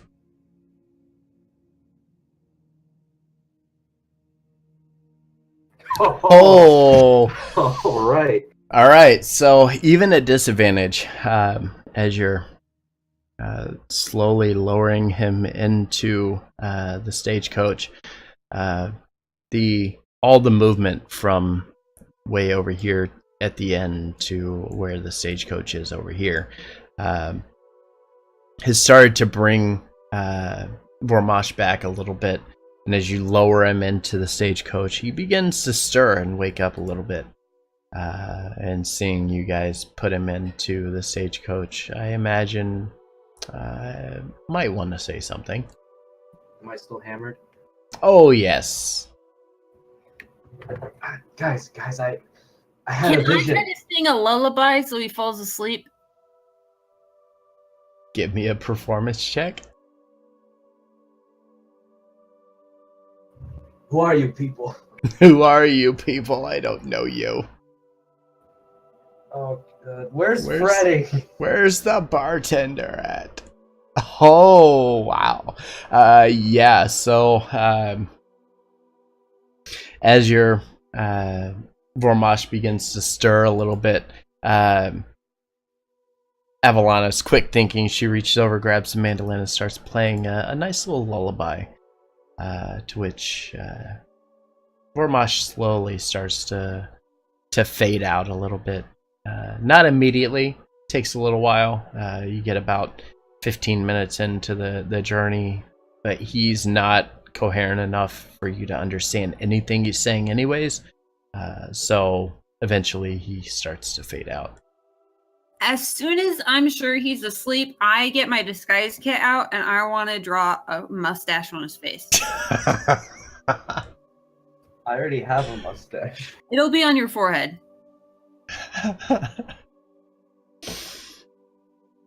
Okay. Sleight of hand? No, I'm just gonna let you do it. It's fine. He had too much to drink, obviously. Awesome. So you just have like a really curly handlebar mustache on your forehead. On your forehead. Awesome. Okay. So I'm gonna move you. Let's see. So you're on your way to Toledo. I'm gonna move your thing over here. Your map marker should be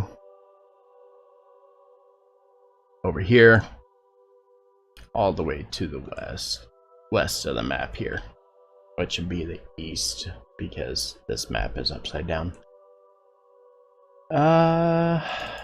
So yeah, not a lot happens during your travels from Stormhold Keep to the walls of Toledo. However, it feels like an eternity to you guys with everything that is going on, and so much in the world has changed. Obviously, not all is going to be cheerful. Vormash drinking his fears away, and the rest of you kind of getting a grip on the fears of the realm, the fear of the unknown, fear of death. Travel to Toledo, however, is relatively easy, and you reach the outer walls with no dilemmas or issues.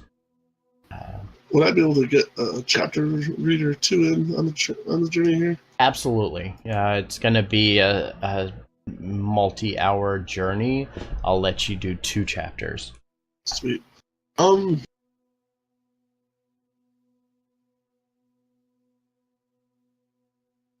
So yeah, I'm trying to remember what the chapter I read from the Dragon book was before. Your last one wasn't an important one. I remember reading or giving you the background on it.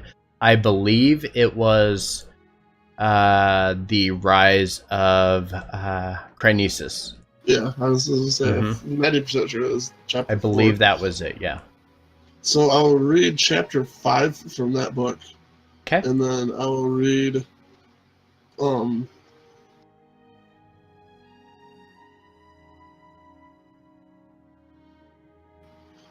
I'll read chapter 7 from the Song of Cults and Tribes. Okay. All right. So chapter 5. You get that. You could read one of the other books, the other book while I'm reading one of them, if you want. Yeah. So you share. Which one are you going to read then? Right now, I have already shared chapter 5 of that. So if you want, I can share the table of contents for the other one to her. Yeah, that's fine. Okay. I'll read that one first, the Dragon Wars. So then he shares this with you, Bailey. If you check your player handouts under books, and then you'll see a new option there.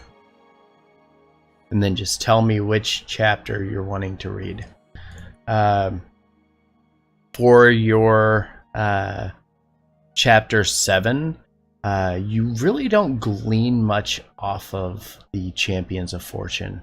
As you're reading through it, it seems that the Champions of Fortune, it was a group of individuals who, when this Scarlet Hand finally went down in popularity, thanks to the King Stormholm, the Champions of Fortune basically came around and acted almost like mercenaries over the area.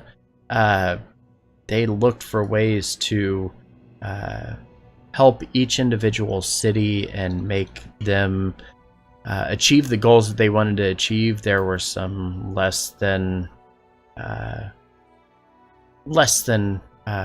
proper ways that they handled things, but there wasn't a lot you could gather off of the information from that chapter. There you go. Do I get to pick a chapter? You do. I want the Shattered Virtue. So, All right. the last chapter. Shattered Virtue, similar to Belvedere. As you're kind of reading through Shattered Virtue, you're not gaining much information off of this. The Shattered Virtue was a group of god worshippers of all the different faiths throughout the realm who came together believing that the gods had forsaken the land. And over time, as things began to, in some areas, get better, many of the parts of the Living Isles began to get worse. And as this was happening, the group began to preach to the realm that the gods had forsaken all of them, feeling that there was, nothing to be gained from following any of the gods of the realm anymore. But beyond that, you gain nothing else off of it. All right, then. Sure, I will give you guys editing rights on this. Just don't change any of the notes. You could put like a letter beside it if you want. All right. But yeah, just don't make any changes to the actual note itself. Or add it at the bottom down there, below where it lists all of it.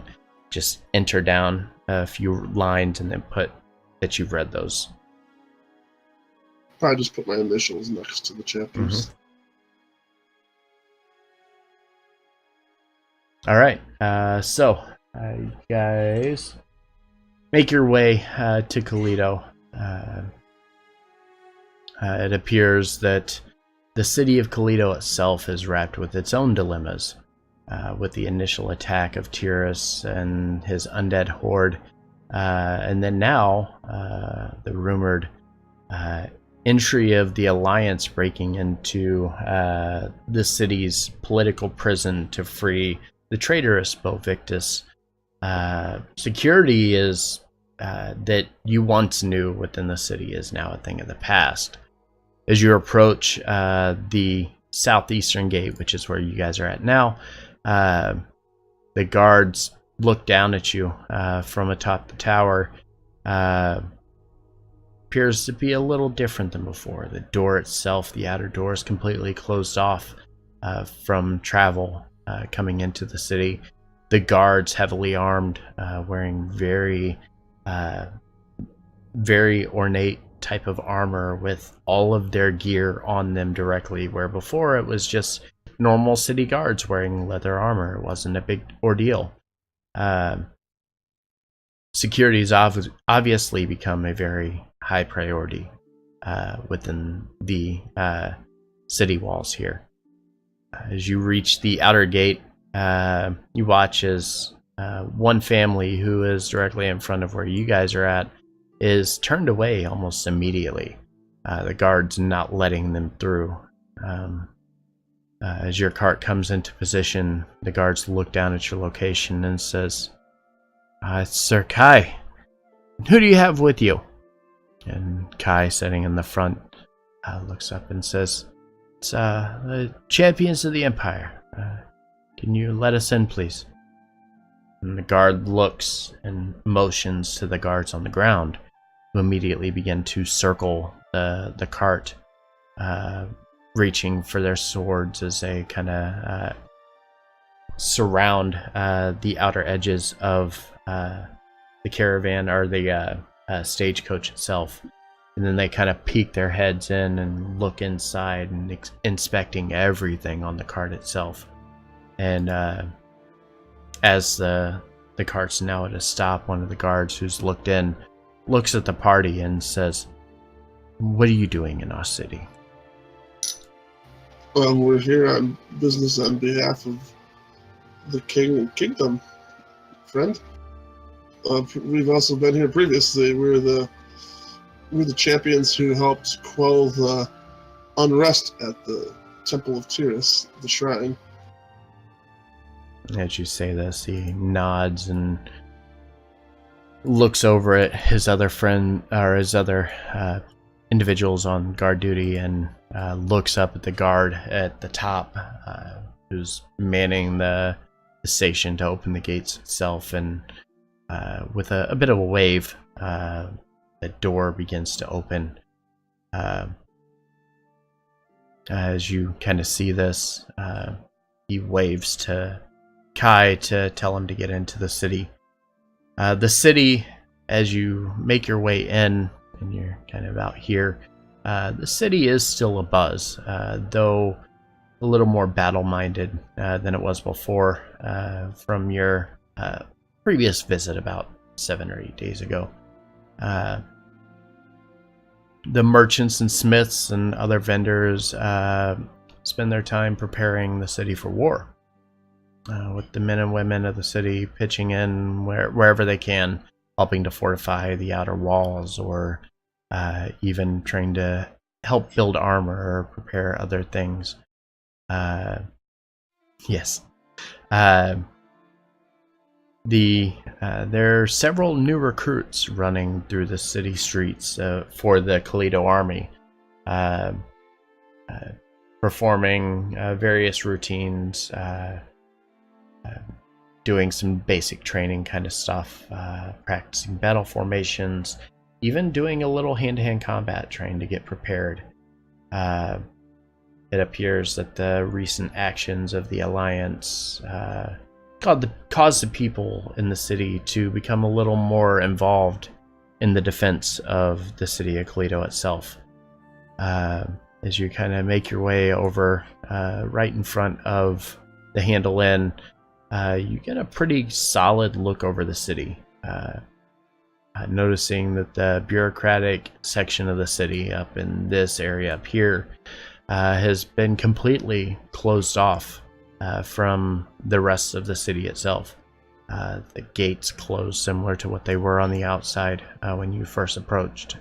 However, as you kind of peek your way over towards the end of the road here and look down, you do notice that the Gladamain High Hall is still open and available should you wish to visit it. I'm gonna go visit as soon as I can, if they'll let me. The group will let me. I would like to first, since it's kind of on the way, stop. I'm assuming the Trader's Outpost might be the place to be to look for split mail. Yeah, absolutely. So you kind of make your way over here to the outpost. There are various vendors who hold shop there, but then if there's something there that you're looking for that they don't have, they kind of motion you back towards the other parts of the merchants or the vendors directly behind where the outpost is. How am I looking, by the way? You're looking a bit rough. You've got a hangover and you're gonna be feeling it all day. How's his mustache? Both of them look fine. If I see Vormash looking particularly rough, I'll see if I can't, put a little pep in his step and use 5 points of lay on hands to, maybe help him get a his bit. wits about him. Yeah. So you can do that. I put my hand out and I go save it for an emergency. Fair enough, my friend. Fair enough. And I head towards the markets. By the way, what are the chances of possibly, would there be +1 weapons for sale at all? At this time, no. Oh, fair enough. Because Belvedere really wants to upgrade his sword. I know he does. Well, so if I can find split mail and acquire it, then I'll do so. Yep, you can definitely find that. Magical weapons are a little harder to come by. You'll find them mostly out in the realm. If there is items like magical items that you would like to try to procure, you could ask around within the city and they could send a search out to try to find them, but it's going to take time. It's not something that's going to be immediate. Like, it'll usually take about 3 to 4 days before you'll find a return on that. Right. And meanwhile, I'll send Freddy to see if he can acquire some more potions for the group. Okay. Not even necessarily just potions of healing, but see if maybe there's other ones that can be acquired as well. Yep, and I'll do a check on that to see what he comes across a little later. So yeah, while you guys are doing your shopping thing, get your character sheets ready, set up for that stuff, and I'm gonna take a 5-minute or 2-minute break, and then when I get back, we will head you guys, I guess, over to the Gladamine High Hall. Is that where you're headed? Yes. All right. Also, we will do that message. after. Yep. All right. So yeah, take care of your stuff for your inventory, get ready, and then, like I said, about 2 minutes, and I'll be right back. All right. Be right back, guys. Hooray. I get +1 AC. All right. Split mail puts me at 20 AC total.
Okay, I am back.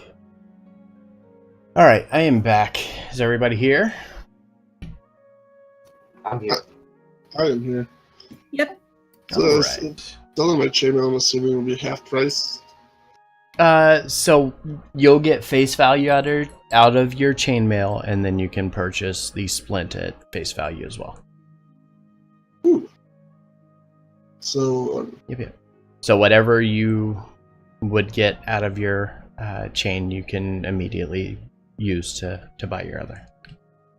sweet. So there's a deduction total of 125, and the herbalism kit itself only costs 5 gold. Mhm. I don't know if you want any adjustments, because technically I had an herbalism kit, though. Like, I wasn't sure like how that would work on having actual supplies or not. Yeah, I'm not really sure. We'll take a look at it whenever the stream ends, and we'll figure out how to kind of price that out.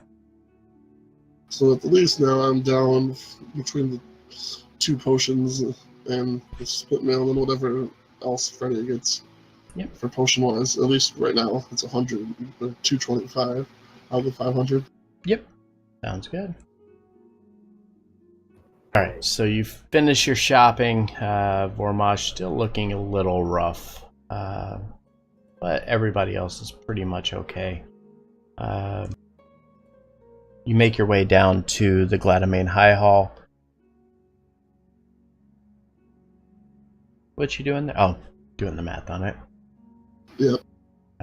So yeah, you make your way down to Gladamain High Hall, but unlike your last visit, this time directly outside of the hall itself sits 2 of the Kalido Royal Guard on the outside of the entry doors.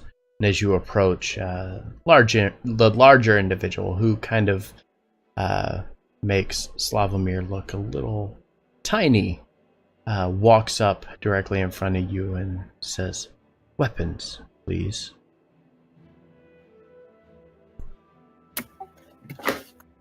I hand him my daggers and my sickle, but I don't give him my mandolin. I will indeed hand over my sword and shield and greatsword that I have, and my javelins. And technically, I have a bow and daggers in my bag. Yes, I have a walking armory. I have no weapons. And Slavomir handing over his great swords and other weapons that he has in his inventory, and he says, "I apologize, friends, but right now we can't allow any exceptions. Seems things are a bit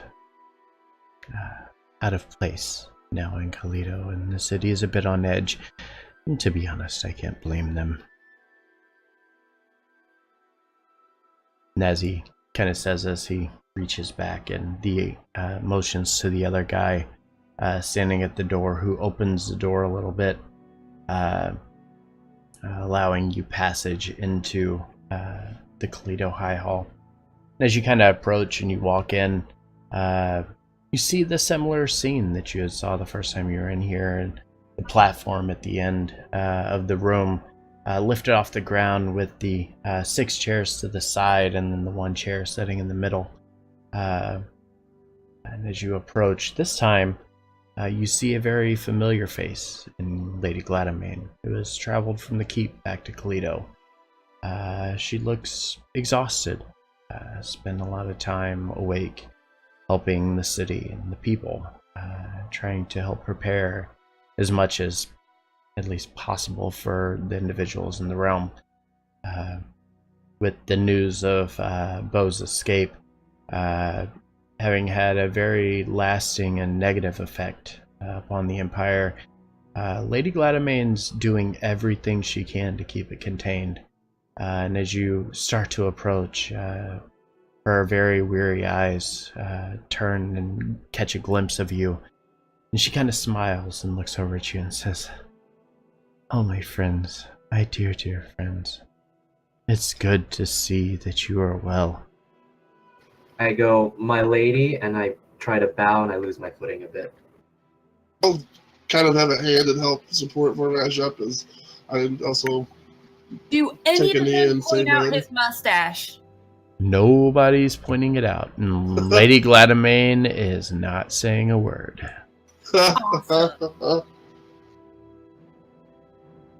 And I give Belvedere a pat on the shoulder because he's helping me.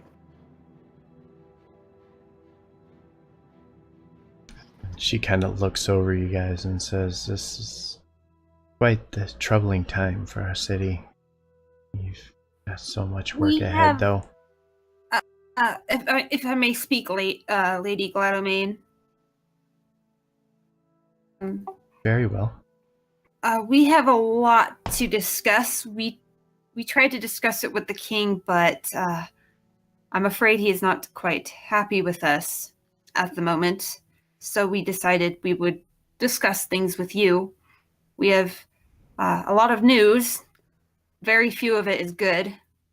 And we have a lot of questions as well. And she nods and says, "I can imagine. I know Tomas very well and know that he does not handle negativity very well either. And in such times, while I would wish to be at his aid, I need to be here with my people.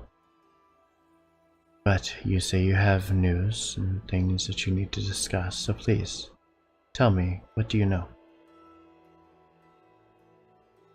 Well, Belvedere will begin by basically this in the same way informing the lady of their journey to False Harbor and what they encountered about the cult and the unfortunate circumstances, events that occurred in the town. I should make sure to show her the note that I got from Eleonora. And as you start to ask or tell her about False Harbor, a bit of a sad look falls upon her face, almost discouraged at what she is hearing. And then as Avalana hands her this note, she looks up and a very different look falls upon her face, and she looks right at Avalana and says, "Young Avalana, where did you find this?" It was in Eleonora's cell. I think she dropped it, but she wouldn't tell me what it said, nor would she take it back. So I just kept it. She looks at you and says, "This, my dear, is a poem of my ancestors. It's written in Seldrin. Would you like me to read it for you?" Yeah. Yes, please.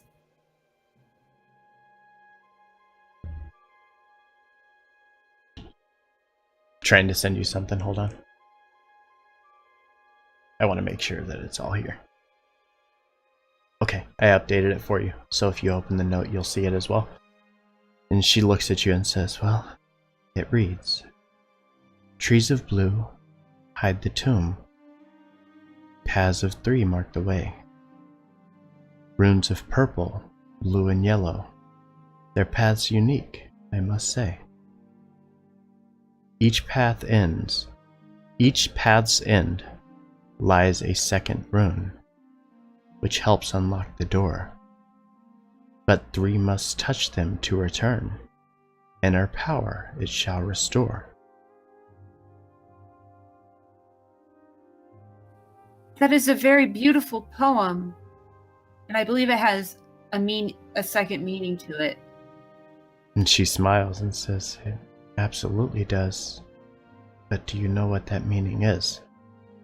Before Avalana can respond, I'll actually Belvedere will speak up and say, unfortunately, there's something before we get much farther that I'd want to inquire about. Unfortunately, when we brought up to the king, he wasn't, besides not being very receptive, after the news of what occurred at False Harbor. He also said that there was nothing that he was able to do, but perhaps you could offer some insight or um or or guidance and possibly a way to block scrying and other such invasive magics. And she looks at you and says, well, I can tell you that this temple is protected far beyond what Stormholm Keep is. While I would love to be able to perform such magics over the castle, it's impossible to spend that kind of time right now. Perhaps soon, but for now we'll have to deal with this as being our place of secrecy. Belvedere gives a very heavy sigh of relief. Well, at least that means we can tell you things here. Fortunately, the king did not, as I said, was not very receptive, and we didn't get very far as it was, but indeed, there's lots of information that we can give you, and I'll begin giving details of our encounter with the Evans spy syndicate. Okay. I add information about what they told us about the shrines and the artifacts of power that we should go look for that to destroy Tyrus and stuff like that. What are the artifacts of power called? Shards of Twilight. I'm Thank scared to say you. their names because I don't want Tyrus to appear. Grasping my head, I'll go Shards of Twilight. So as you guys start telling her all these things, you watch as a woman walks up. Somebody you've never seen before. A very commoner kind of look, almost battle-hardened. She walks up and kind of looks over the party and hands Lady Gladymane a note. And as she's talking, or as she kind of looks over the note, she leans back over to the woman and whispers something to her. And as she does, the woman kind of steps to the side, and Lady Gladymane looks back to the party and says, well, there's a lot of information about the Shards of Twilight. Namely, how you came across this very name. How do you know of these shards? The Evans Spy Syndicate. Indeed, they provided us a great deal of information as well as having secured passage out of False Harbor. I hate to say it, but unfortunately, without their assistance, I don't believe.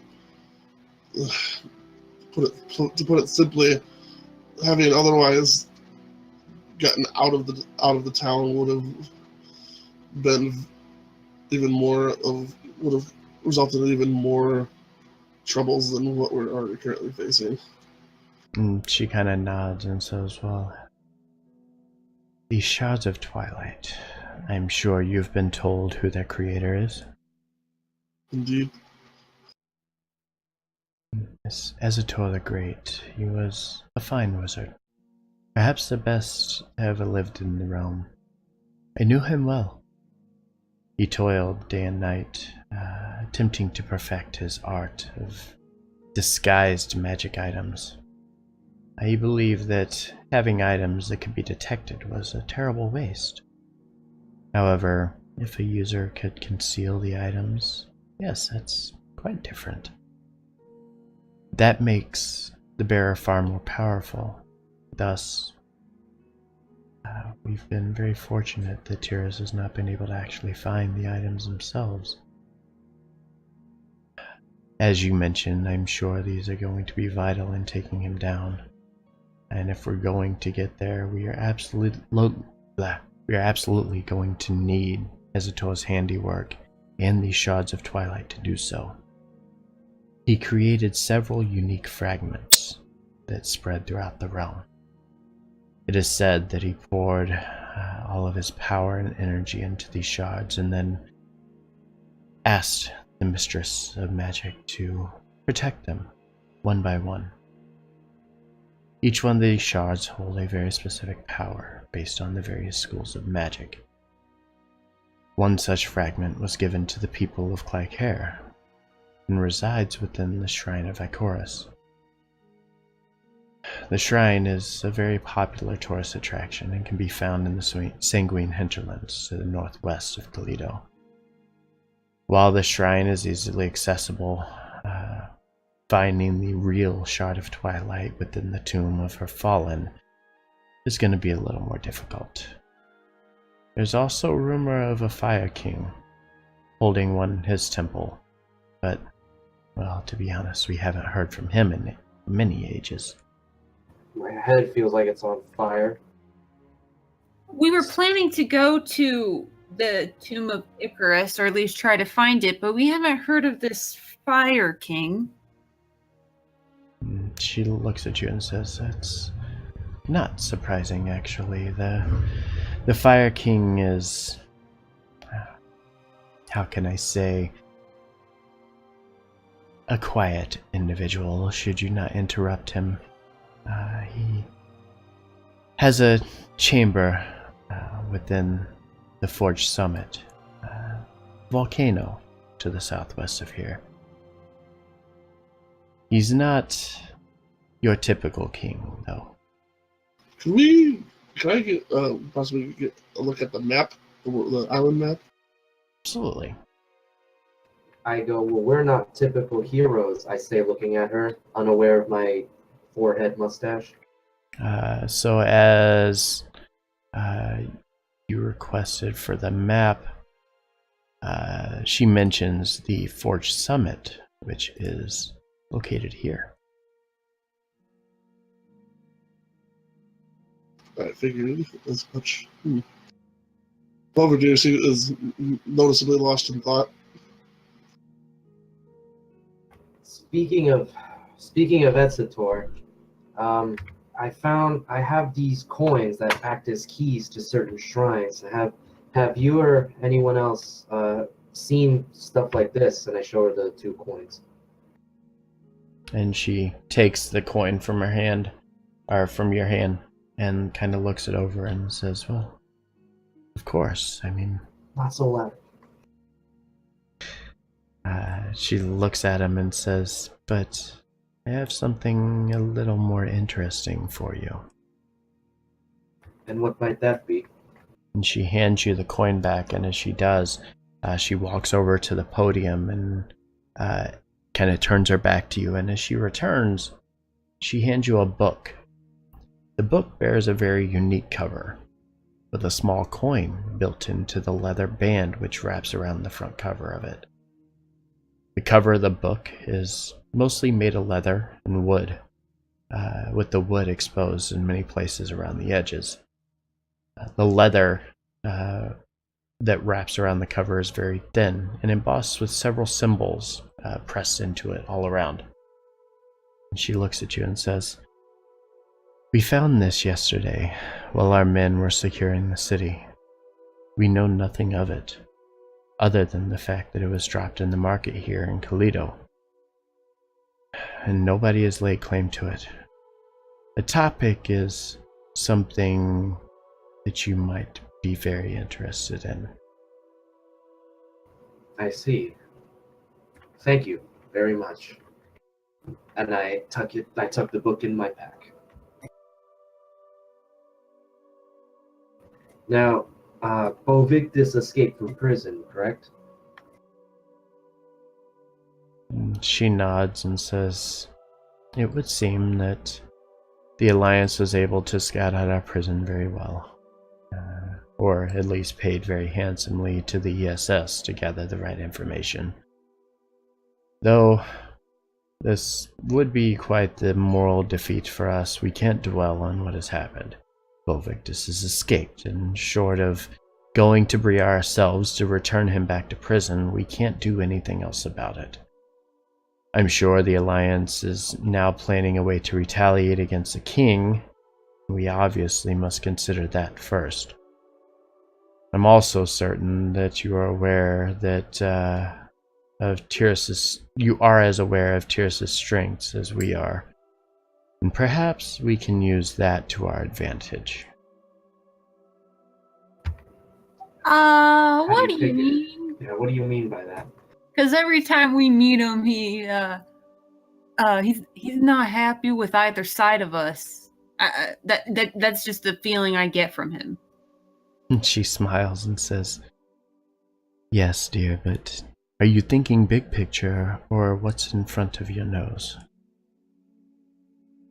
Well, I mean, he says he doesn't like the king a lot. He said that a lot. He doesn't like how everything's being run. He said that a lot. That's something he revisits a lot. Well, here's what I'm thinking. As you know, the threat to our realm by Tyrus and the Scarlet Hand is indeed very credible. However, because of the situation with Bovictus and the Alliance now having their leader back in their possession, I think now would be a great time to force a compromise. Not just the Empire, but with the Alliance as well. What kind of compromise? Oh, you mean like work together to stop Tyrus? And as you say that, she kind of takes her left pointer finger and taps it on her nose and says, after the ordeal in False Harbor and the attack on the city of Nareen, I took a bit of time to organize the details of a temporary truce. Thus, we shall be able to put forth the proper resources to be able to take down Tyrus once and for all. Maybe together, should they work with us. His presence, and to be quite honest, the very name he uses is a mockery of a once noble and great warrior to Vladimir. We cannot let such a madman destroy his work. And, perhaps during this period of peace, it'll give both sides time to reflect on everything that has happened between our people, and perhaps give us a bit of hope for a peaceful resolution in the future. You know, I've been secretly thinking this whole time that we should not be fighting each other when Tyrus is around, but I never wanted to say it because I thought people would get mad at me. And she smiles and says, well, that would be the case. We can't stop for planning. We must still consider all possibilities, including a war. And that is where she comes in, and she points to the woman that walked over and handed her a little piece of paper. And she says, allow me to introduce to you Ryoni Dyle. Ryoni is an advisor for the militia here, both for the king and for myself. She's a former Alliance militia aide who has joined us after the Battle of Loyalties, when the Alliance turned against the Empire. We've had several discussions organizing battle plans and tactics.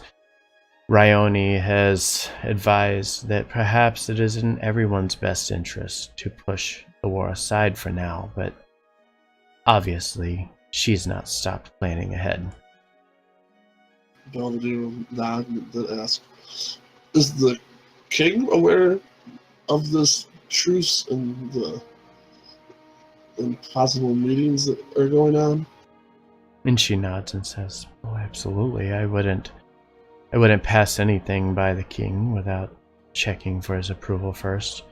The king gave me his approval on this, and at such time I began to formulate exactly how he would handle this. As such, I began all of our planning and trying to decide the proper time to come together and deal with this threat. The problem is we're running out of time as we speak. She kind of looks and fumbles through the paper that she has. And she says, well, we were given 15 days. A few days back, if I'm not mistaken. Is that correct? Belvedere nods, says indeed, and it's been 6 days since then. And she nods and says, well, in 5 days' time, 5 days, is that right? Yes, 5 days. In 5 days' time, I wish to bring both sides together, come together on a truce, and figure out exactly how we are going to take out Tyrus. I don't feel that we are properly prepared for what is about to happen, so this gives us time to organize our troops in case of a possible invasion by the Alliance, but I don't foresee that to be an issue. But better safe than sorry. We'll gather our troops, we'll head to Obeek's Cay, and we will have this discussion between the sides. There, hopefully we can figure out exactly how we are going to bring down Tyrus together. But it's going to require both sides to cooperate. Yeah, I'm all for taking down Tyrus, and I am willing to compromise with the Alliance, but I'm just saying you're sure the king is happy with this plan? And she looks at you and kind of grins and says, "No more sure than you are that there's nothing on your forehead, sir." What are you talking about? Belvedere snickers a little bit. I don't really have a mirror, so I'm just gonna start just wiping my forehead and look at my hand and see if there's anything on it. You could probably look at a portion of Belvedere's armor is probably like, reasonably shiny enough. I look at your armor then, just to see my reflection. And as this is kind of going on, and you kind of watch as the other members, Marielle and the rest of the Gladamain, continue to discuss things in the background. You see they kind of start putting things into motion and preparing people to get into position and moving. They're doing different plannings for militia and things of that nature, just getting everything up and going. Then you kind of look at Lady Gladamain, who's very calm and not really taken back by any of this. She's prepared and ready to go. And she looks at the party and says, "Believe me, the king trusts in my judgment. And I trust in Ryone's judgment. And Ryone believes that now is the only time that we are ever going to get a peace from the Alliance. And if we're going to do this, we've got to do so now." Belvedere will nod, and as you're going to bring up and mention, Cersei, "My lady, are you familiar with places called it's called the Argent Temple of the Weave and or the Shrine of Natar?" And she nods and says, "I'm familiar with both. I have seen both." And she points to the letter or the note that Avalana has in her hand and says, "Avalana, you have the answer to the Temple of the Weave." I know. I never got to answer. I got cut off. And she looks and says, "As for the Shrine of Natar, it's long hidden. The forest around it has engulfed the area, keeping people away. I'm sure that when we need to reach it, we'll be able to find it. And perhaps, maybe I'll accompany you there." If I remember correctly, it's this forest area down in the peninsula to the southwest over down here. Mm-hmm.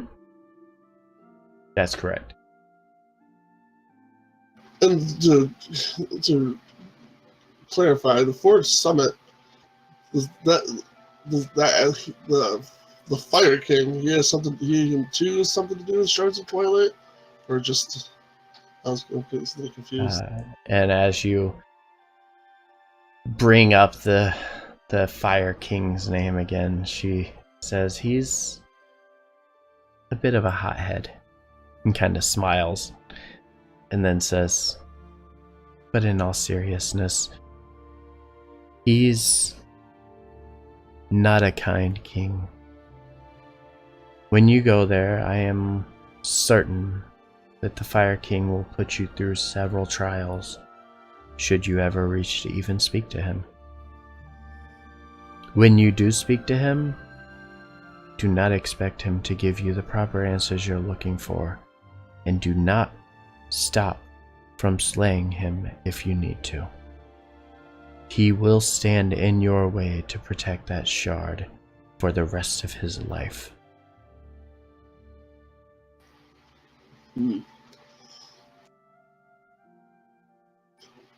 Belvedere looks over at Vormash and Ivalana. What are you looking at? Lady Gladamain, should I am strongly guessing that you want us there at that meeting in 5 days. But before then, is it all right if we try to find the tomb of Ecor's fallen in the Seagorn in the hinterlands? She nods and says, I highly suggest that you spend the next several days traveling and doing as much as you can to prepare, because we only have 10 days remaining before Terrace's attack. Get everything you can done now before we run out of time. Would you suggest going to the hinterlands or to the Temple of the Weave, since we have the answer to the Temple of the Weave, or to the hinterlands because we're closer to the hinterlands? And she nods and says, I would suggest going to the hinterlands first. It is closest. You can be there in a few hours. Then from the hinterlands, you can easily take a boat. Whenever you get to the hinterlands, you are looking for... Hold on. Missing a name here. Sorry. When you get to Talkara, speak to Martavir. She is the guardian of the city. It's not really a leader so much as protector. Speak to Martavir, and she will be able to aid you in any way she can. Let her know that I sent you.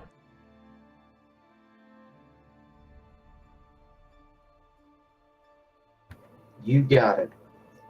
And I, after like that whole time, I've been rubbing my forehead, and I look at Belvedere and I go, "Is it off? Whatever." That's it, finally? Yeah, it's off. Belvedere just smile and nod and is like, you got it, finally. I go, "Who could have done this?" It wasn't me. Belvedere just shrugs. I shrug as well. Insight check for everyone who shrugged. Okay. Deception check. Okay. Oh. Oh, man. So, kind of looks around, not really knowing who it was that did anything, but everybody is trying to keep a straight face, and Avalana absolutely cannot. She's doing everything possible to try to keep from laughing, but it's just not working. Belvedere's biting his tongue. I'm just get a quick glance at everyone, then I'm like just staring at Avalana, and I go, "Good one." And she looks back at Formash, who's more concerned about the markings on his head, and says, take time to look at that book. Perhaps you'll find something more than just a book lies in wait. Yes. Again, thank you very much. I'm sure this will be a tremendous help, my lady. Avalana, give me a perception check. I have a question about Lady Gladomane to Lady Gladomane really quick first. Okay. Lady Gladomane, I was curious, is there any way to learn the language of the snout? Like, are there any books or such a thing to learn it, or is it something that you need to be taught in by a teacher, not something you could really teach yourself on the move? She looks at you and looks back at Mariel, the oldest, the one that's been running the city of Toledo. And as she looks back, she says, "My dear, there are only two of us that know this language. It's myself and my daughter. This is a language that we used many, many years ago, when I was just a baby. But it's been well over 100 years since the last time I've heard this language spoken." I'm just curious about knowing it since it came up in this note and then it was used by Tyrus. So I was wondering if I should know it because of because we've come across it. And she looks at you and says, "I'll make you a deal. Should we survive all of this, I give you my word that I will teach you the language myself." All right then. I look forward to it.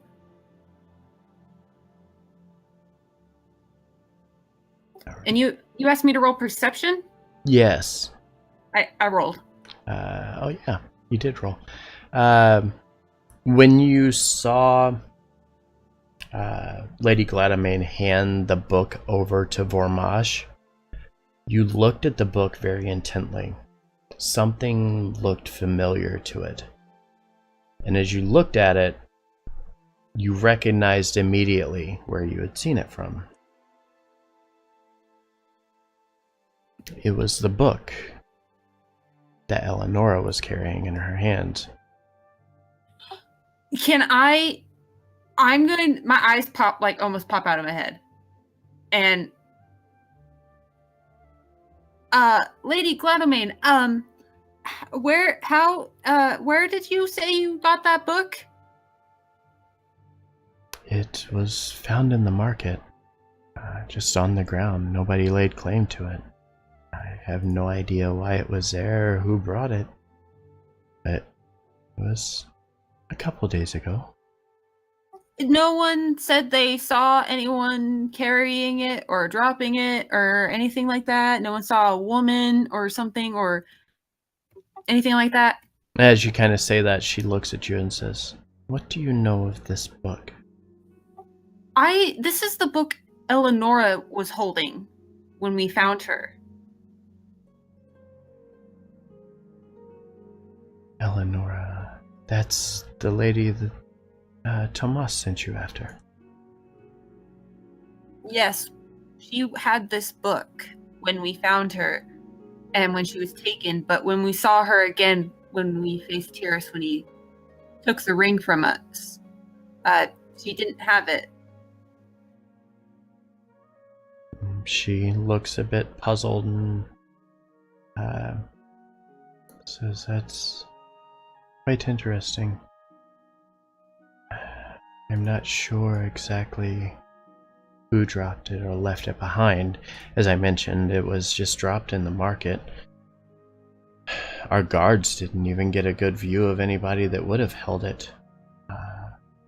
Just dropped out of thin air almost." Can I use my Divine Sense to concentrate on the book to see if there's anything off about it? Absolutely.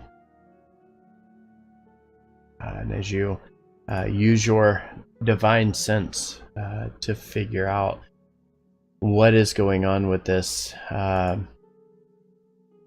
you definitely get a very evil feeling from this book. Formash. Aside from the cover, where appears to be a the round coin in the center of the cover, everything surrounding that book feels very evil to you. Belvedere instinctively reached for his sword hilt, unfortunately, but I mean, there. Gives him a slight pause and he really remembers, and then says to Vormash, I would be very, very careful with that book, my friend. Vormash, would you mind letting me have the book for 10 minutes to see if I could identify it, see if it has any magical properties?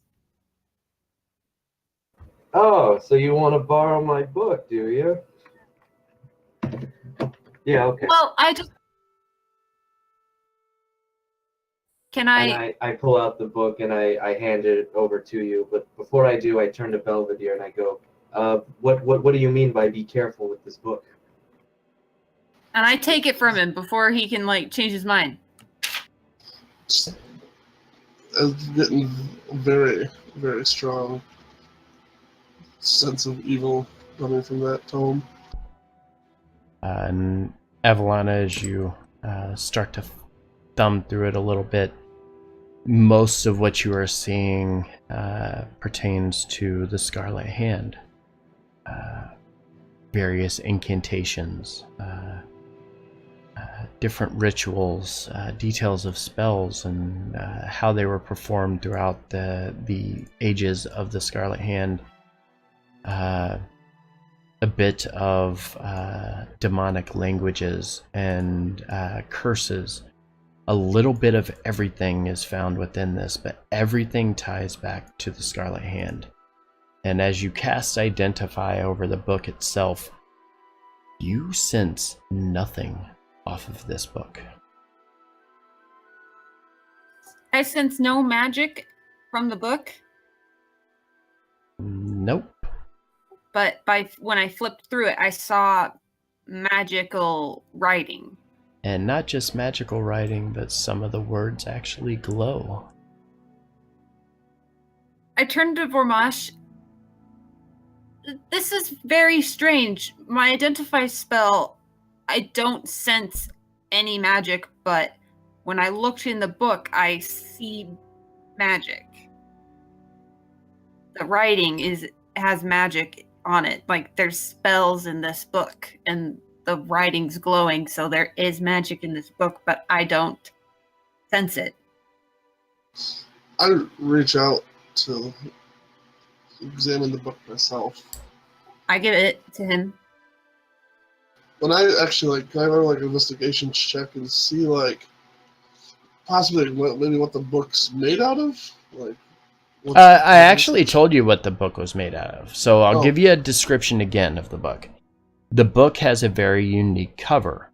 There's a small coin that has been built into the leather wrap band that covers the front of the book. The rest of the book cover is kind of exposed with bits of wood that are laid as the actual outer edges of the book itself, and then wrapped in bindings on the bottom edge. And the little bits and pieces of the leather wrap are kind of torn and thin, as if they've been worn and kind of handled a little more than usual. Right.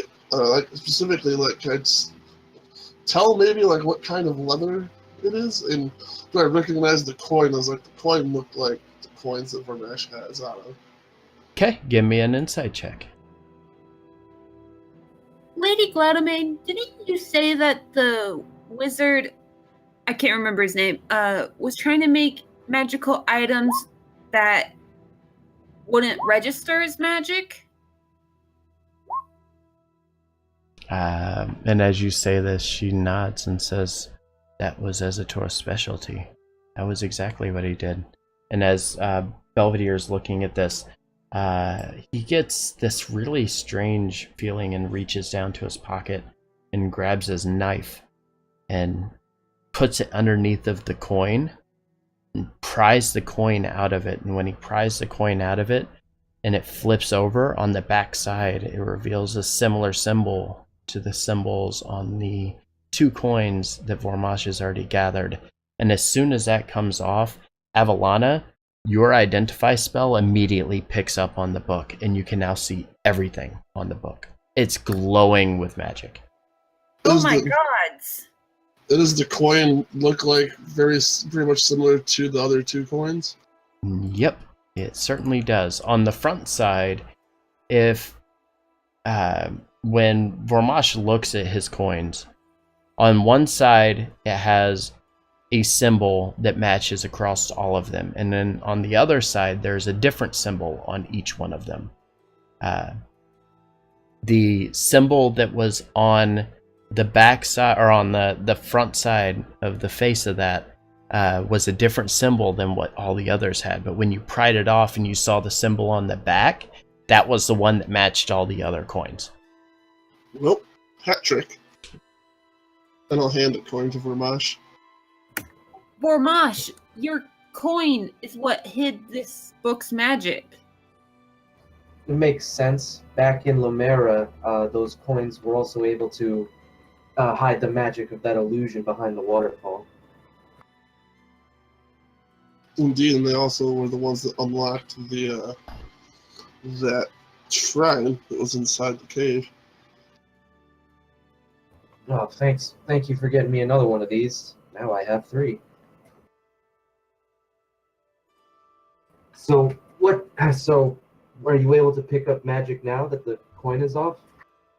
Yes, I can sense it all. It's filled to the brim with magic. Every part of this book covers everything from standard illusion spells to some of the darkest necromancy that you have ever seen. But as you read through it, it's so hard to comprehend that it would take a very long time to understand everything that was there, because part of it is also written in the Seldran language as well. This covers standard allusions to the darkest necromancy I've ever seen, but it's also really hard to read because it has some of that Seldran language in it. Well, hand it over here. I'm sure with time I'll be able to read through it. I give it to, well, Belvedere has it. I'll hand it over to Vormash. Thank you. Close it. Put it in my pack. Actually, I'm gonna hold up his hand a bit. Actually, before we leave this place, you might actually consider putting the coin back into the binding. Especially if something is this sort of magical presence about it. Now that you mention it, hold on. I take one of the different coin, not the same coin from the book, but I take a different coin. The one that I received from the king. I take that coin and I put that on the book and see if that does anything. Okay, and by now, let's see, how long does that last? Oh, it only lasts. Doesn't say how long Identify lasts. Oh, it's instant. You'll have to cast Identify again to be able to see anything off of it. I'll cast it again. Okay, and as you cast it again, you notice immediately there's nothing. It looks like just a basic book to you. Seems different coins work for the same thing. Perhaps. Interesting. I'm just going to leave the coin in the book and put it in my pack. Perhaps, too, there's another use we can make for these coins. And I'm going to turn to the lady and say, unfortunately, when False Harbor was not our last encounter with Tyrus, and that he in fact tracked us down when we were in Lomera after we found this other cave and shrine. Seems he's keeping an eye on us. And how do you propose that we take care of this?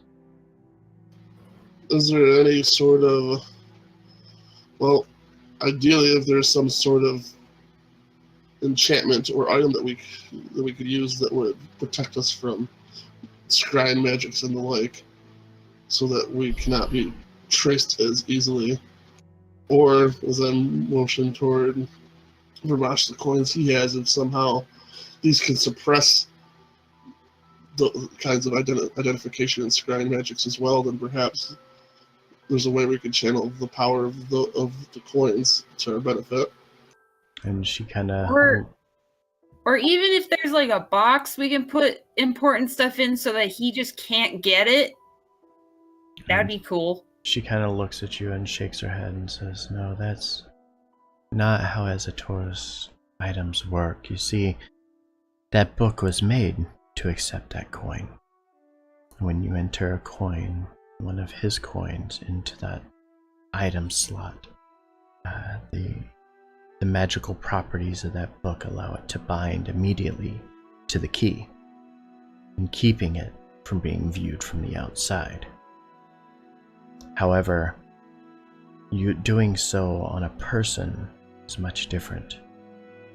If I wanted to do so, like I did with this temple, it would take every day for a year to be able to do so.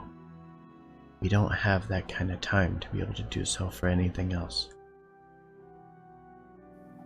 Belvedere, it seems like we're just gonna have to pray to not be found. Would Belvedere, would he be aware of other various magic items and things that could possibly like conceal like a person or a group of people and things they carry on them? Not to withdraw your presence from the weave, no. This is unfortunate. Yeah, looks like we're gonna be spied on whether we like it or not. And I just hold my middle finger up to the air and just kind of move it around. Mariel looks over, seeing him kind of flipping off the air, and she kind of chuckles and says, "Aren't you a feisty one today?" I had a very, very, very rough night. He really, really did. Okay, and as you guys kind of bring the conversation to a close, feel you've kind of gleaned as much as you can off of the Gladamain. You've now learned of several things that are going on in the realm, including possible peace treaty that is in the works for, what was it, 6 days, 5 days away? 5 days away. So yeah, with that, we are actually going to end our session that has ran over a half hour tonight. Yay! Yay! I think the meeting with the king went well. I mean, as I said, legitimately, it could have probably went a lot worse. It really probably could have. Alright, I'm going to end stream and I'll be right back. Alright, so with that, here's what we got. Everybody is familiar now that we got everything here taken care of. We are not back until Tyranny on Monday, so I look forward to having you guys there for that. Then after that, we are back for Giants on Wednesday. We're back on... We'll be back... let's see, Wednesday, and then we're still off for Sunday, so unfortunately we won't be back then, but we'll be back again for Tyranny, and then the week following we're back here, and then we'll get it all sorted out. I know it's going to be hit and miss for a little bit. We're trying to fill all the spots. Stick with us. Bear with our bit of downtime here. It's going to be a little rough this month. And then, as I mentioned, the Brotherhood announcement, we have a new campaign, Fallout setting, so I hope to see some of you guys for that as well. Thank you guys so very much for being here tonight. I truly, truly appreciate each and every one of you. Be sure, if you're not already doing so, give us a follow. Come back and check out more of our games. I'll see you guys on Monday. Until then, I hope you guys take care of yourselves, and hope you have a good rest of your night. See you soon.